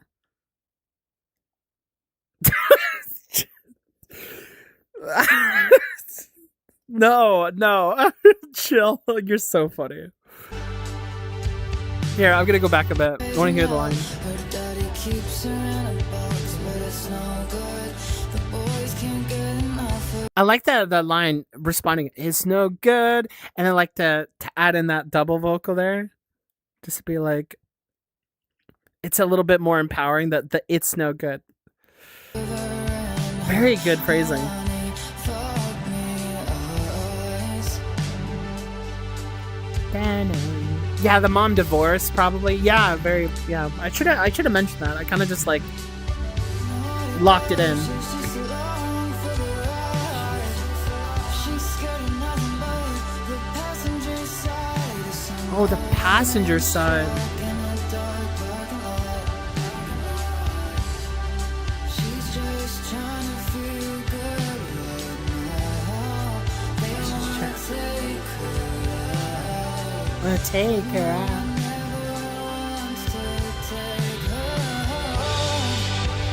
Oh, I heard that. Oh, and the guitar coming in.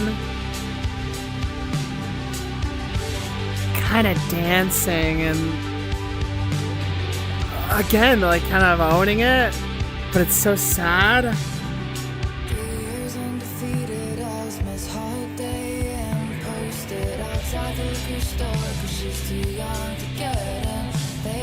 Too young for liquor? Oh god.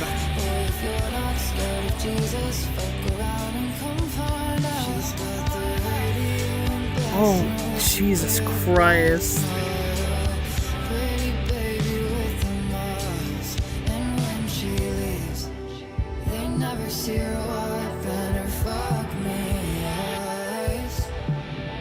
Oh god, that line. I'm gonna pause it because I don't. There's like some really interesting lines that's going on, and I don't want to like just pile on like them. But I also think that they're incredibly much worth talking about. Dog, I think she said they want to take me out, but they never want to take me home.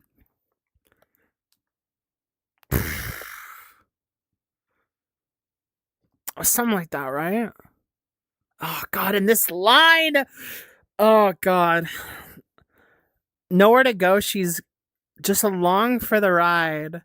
She's scared of nothing but the passenger side of some old man's truck in the dark parking lot. She's just trying to feel good right now. Oh god. That is so disturbing. No one wants to take her home. This is a thing is like, you know, this kind of like predatory fear that's going on is so like, you know, this is such a woman's experience, you know? I don't think many men think about this almost ever. But yeah, just like in the dark parking lot to just like almost like be victimized. And then like also like the dark, like kind of emphasizing the word dark, and then saying that they all want to take her out, but they never want to take her home. They just kind of want to use her, right? God, that is so fucking that's just so sad. And it kind of piles on. So like, you know, her relationships with men, I don't know like what gender Willoughby Tucker is. God, I don't know. Here, I have to think more on it. God, the daddy line and then like this part, these are different, but an old man's truck. Oh god. Oh god, dude, I hate that.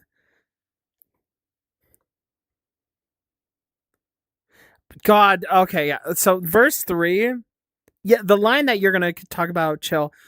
The where is it? It's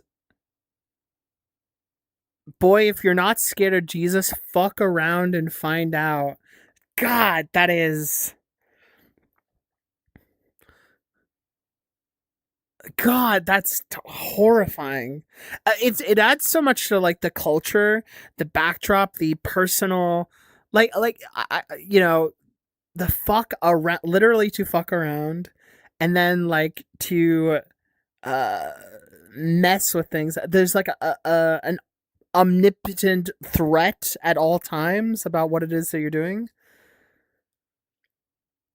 What do you do with all that mouth? I hate men so fucking much. Posted outside of the liquor store. She's too young to get in. The worst part is like the old man part. The line about the old man's truck and then saying she just want to feel good right now, right? I don't know if that's implicating that she's just like kind of like she actually goes along with it or I don't know. Like it's just like you know what it is? It's just like the fear that like they want to do anything, but they're just constantly afraid. yeah, the creeps don't even want to take me home. And like she's like she like gets dolled up. She does like all this work to like go get like love and laid, but at the same time she's getting with these people who are like incredibly superficial and like completely uncommitted to anything further, right? God, Jesus Christ. So much is like this third verse is crazy. The she's too young part too. Gosh, I don't know what like the drinking age is like from where Ethel comes from, but I think just knowing that like this is like an underaged Ethel or something. How old is Ethel now? Oh my god. She's got the radio blasting with her big white smile. The words too. Pretty baby with the miles. And when she leaves, did never see her wiping her fuck me eyes. Oh my god. See the masking thing I was talking about already, right? Like the fact that she plays it up, like she's just kind of getting along with like all these like basically intangible relationships, and then just like hiding the fact that she's like just gonna be crying the whole time. God, that's so horrible. It's still 21 for drinking age. Ethel is 27. I'm not sure what exactly age. But we can at least like infer that it would have been before. Yeah, probably 21. But this is like a very young kind of Ethel, I suppose. I don't know how old the character is. I don't know if it's Ethel or a different character. But like there is like that focus on that like so like even if it's not Ethel and it's like a different character, you're still thinking about youth retrospectively, right? Like it makes me wonder if Ethel like knew somebody like this or had a personal experience with it. I'm not sure. But anyway, very very disturbing, I would say, is probably the right word. Very just heartbreaking. This is just very sad. As lovely as it sounds, as like kind of as good as it is mocking the masking, you know, is really good sonically. And when she leaves, they never see her wipe and her fuck me eyes.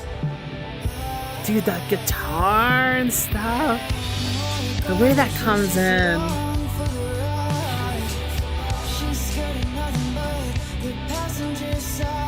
Oh my god.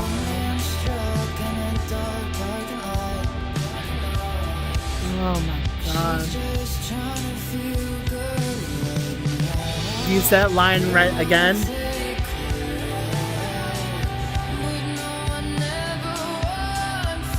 Oh my. Oh my god. Oh shit. You know, the pipes. Oh, beautiful. Okay, a little swing there. Whoa.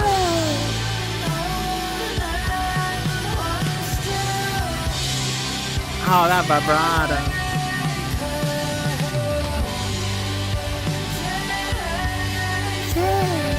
The emphasis on not taking home, right? This has to tie in with Willoughby, right?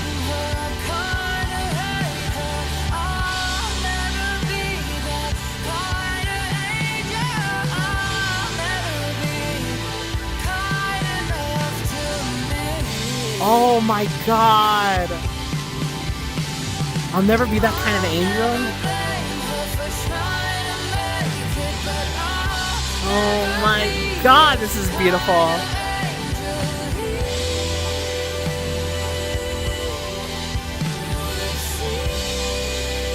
Oh my god! Listen to that. Oh, good drum.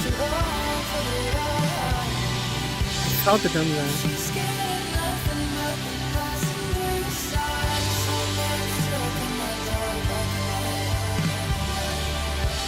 Oh wow, look at that. The cycle mixing with there. Oh man, the wailing and the stacking there. The spiral, you know?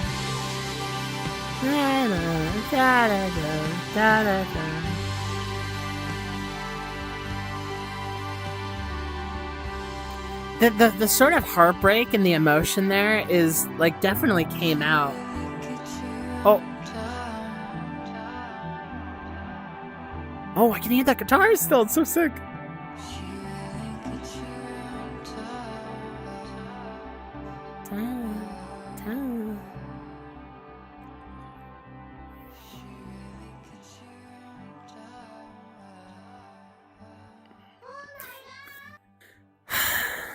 Thank you, Ketra, for the sub, by the way.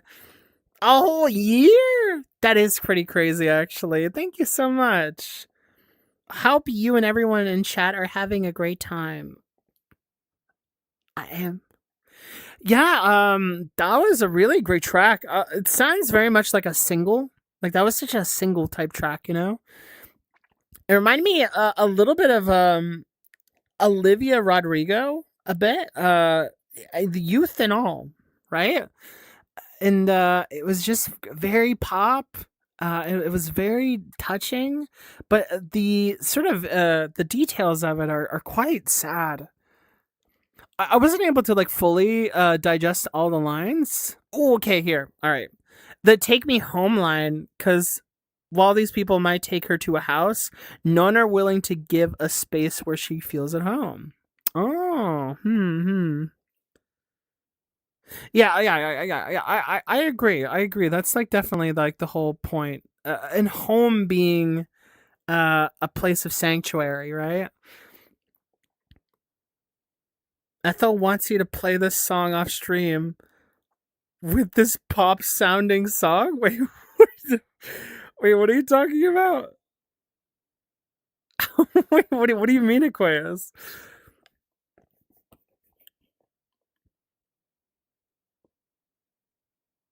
Wait, like what, they wouldn't like that I would say that it kind of sounds very pop? I mean, it is. It is. I think the song is about a different girl that she's thinking about. Oh, maybe. I'm not entirely sure. It could be. I don't really get the her. It feels more like about themselves. I don't know where like the second person comes from.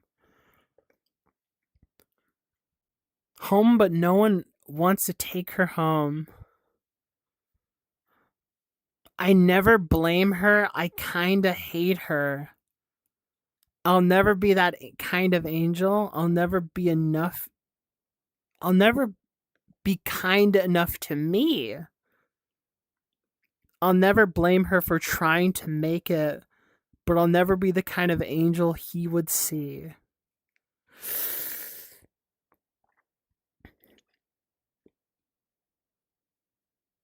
I'm not sure. I don't really think so, Rat. I kind of get this line as like,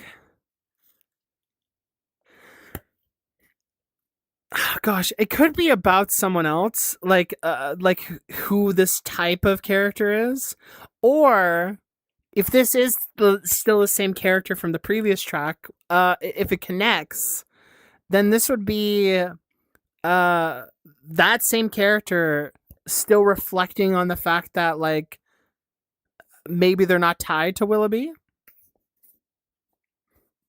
because like this is like the I'll never blame her for trying to make it. I'll never blame her. I kind of hate it.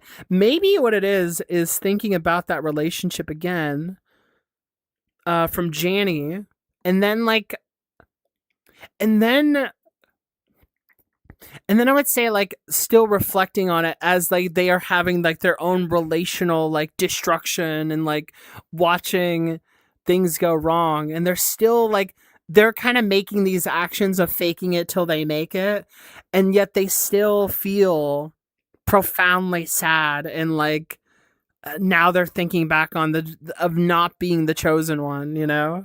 the chosen one sounds so religious, but you get it, you know, like he would see, and even if it isn't connecting to that, the she, like the I'll never blame her for trying, and the her could be just herself. It could very much just be like me, right? But if there really was like a second counterpart to like taking Willoughby Tucker, then maybe that's it. If Willoughby is the he, or if it's not, again, if it's just like general people in general, you don't even have to tie it into the concept. You can tie it into just women who feel used and not really seeking, like, not being able to find a more deeper relationship. There's like some level of accountability that is being kind of talked about on like her side, but I think mostly it's just kind of talking about like a sensation of men who just kind of like use her, and like especially the old man's trucks part, like this being kind of like commentary on like women in general just being mistreated. Oh god, I don't know. I just like the relationship to men. I don't know. There's something sickening about it. Either comparing yourself to this person, being jealous of them in a way, or looking at themselves in a past tense. Yeah, exactly right. Like that's pretty much like how I see it. If I was to like do this like whole little narrative sweep, or it's just like maybe a different kind of character in this world, I'm not sure. Yucky men. That's true. Oh, spitting. Oh my god, you're so yeah. I mean, yeah, you know, like not hashtag not all men. It's usually it's just cis straight white men. usually just cis men, cis straight men, really. Gay men are kind of cool. I can't lie. They're pretty cool. I would, you know what? I bet Ethel would agree with me. Ethel would agree with me. But yeah. Great song. Really nice, and it's like singular enough that a lot of people are just going to relate to it, especially girls. I think that's really, really touching. And still insisting these just dark as fuck lines, you know? A lot of gay men suck, unfortunately. Well, me as a cis straight white man. Thank you. Okay, but let us get into the fourth track. It is that was 6 minutes? Fuck. I was just kind of in dreamland for a bit.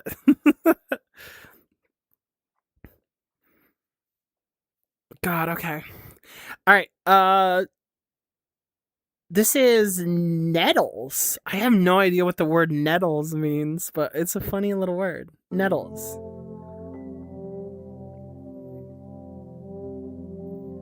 Okay. Okay.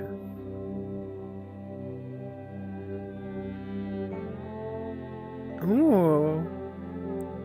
This has like a country vibe to it, doesn't it? Oh my god, it really is. What is this? It's got that like country vulnerability to it. Wow, I love how long elongated this part is too. Oh, that's so pretty.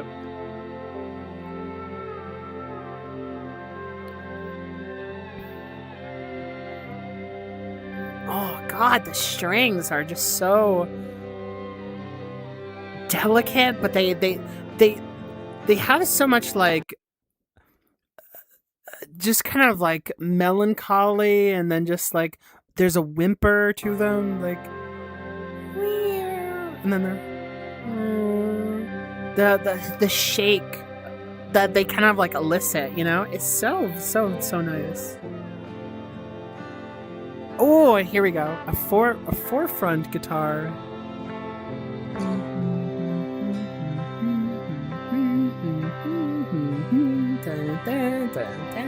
Very nice. Is this going to be another instrumental?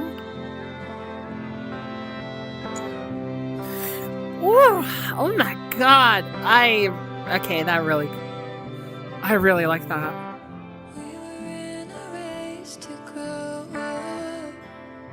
Oh man! Before we get into the lyrics, I want to listen to just like that. This 1 minute part where.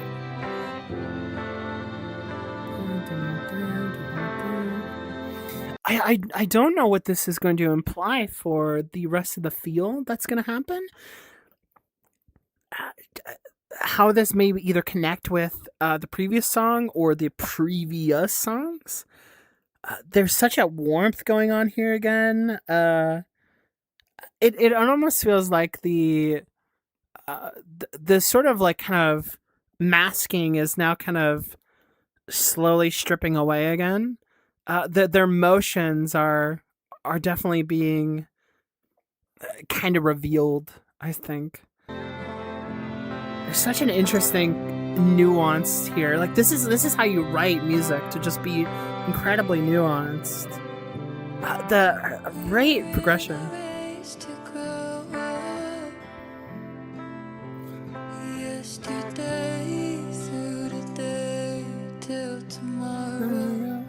So pretty. Oh my god.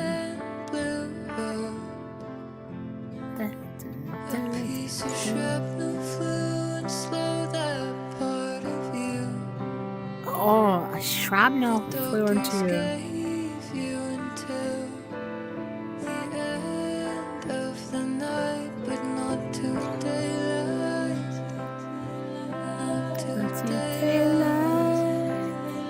Very pretty.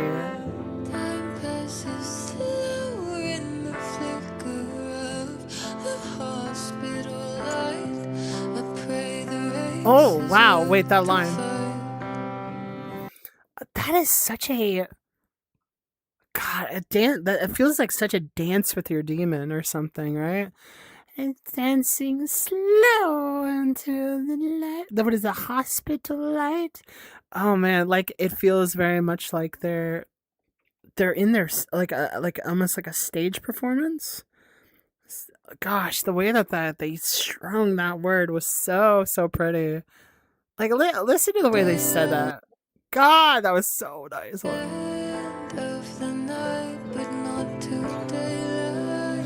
To turn the daylight to the hospital light. The extra vocal there.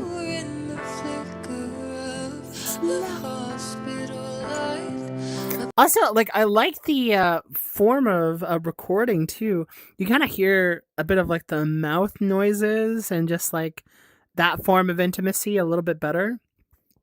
It's very I like it's very like I don't know, it's kind of shaky and it's that dance through. Oh man, I love that. There's just like such a great emphasis of emotion. The daylight so dreamy.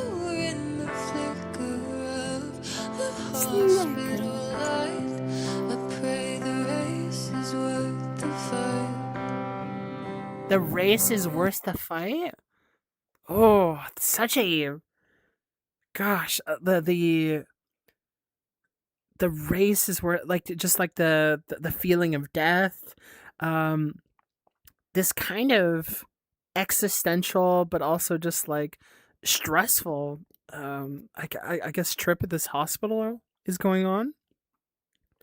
They're not even sure if it's worth it to like kind of keep continuing. That's very sad. I'll pull up the lyrics real quick, but I really love this again, just like very beautiful, but just very melancholic, romantic expressions of their sadness.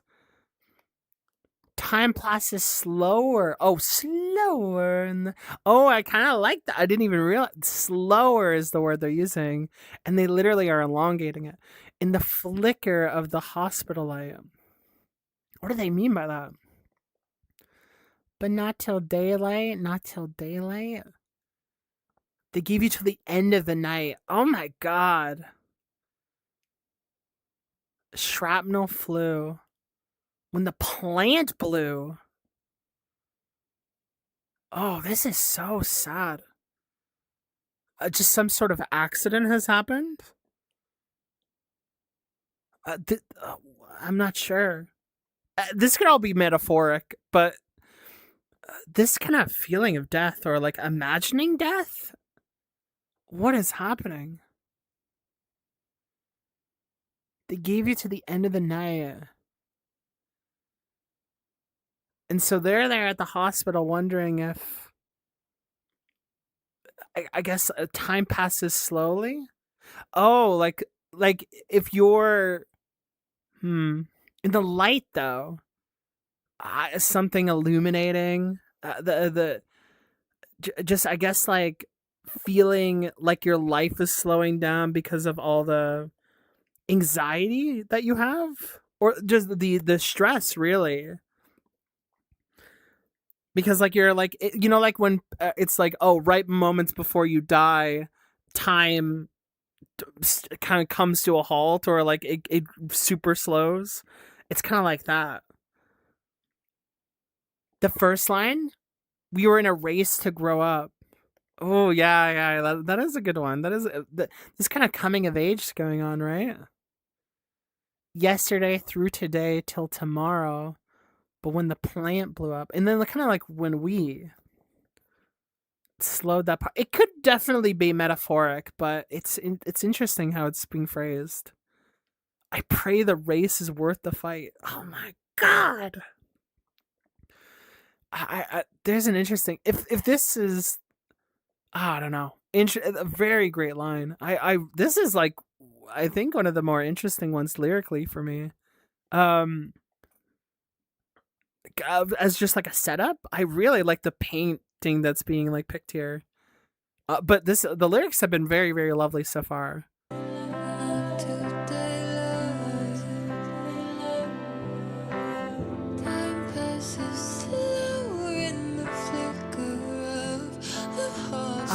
Beautiful. That is such a beautiful phrase.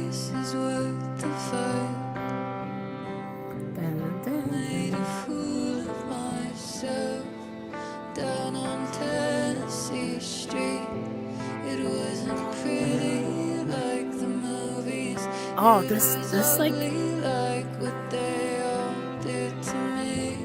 oh god.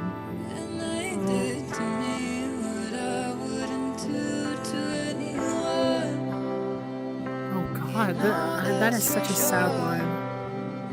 Oh. Oh, okay. I heard that, yeah.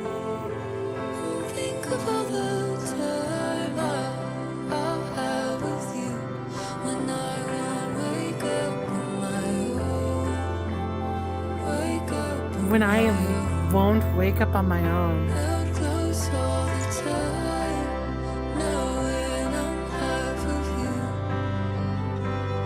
I won't wake up on my own. That is... Are they trying to say that someone else has died? Oh god.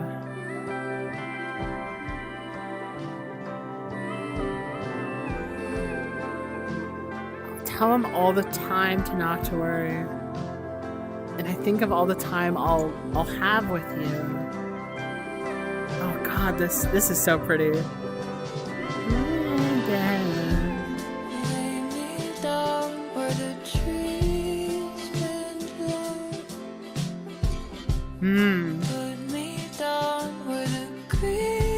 Dude, this progression is so pretty, isn't it? The greenery stains.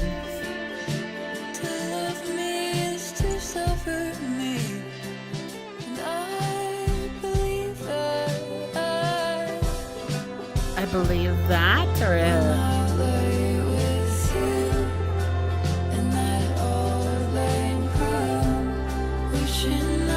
Lover me is suffering. Oh, this is, oh my god.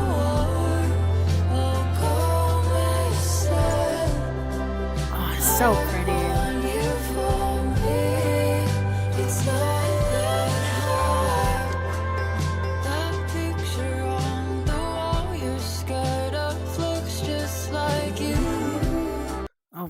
Oh my god, that picture on the wall looks scared just like you or something? What is it? You're scared of looks like you. Oh my god. Yeah, the vocals are absolutely gorgeous. I love the way that she like sings with herself is so good. There's like a perfect kind of vulnerability and this like really um really just like a lovesick vibe that's going on, you know? It's so drenched in just like sadness, you know? I feel it so hard without like the tears, you know? There's just like a lot going on there. Also, hold on, my whole setup is dying again. Why does it do this?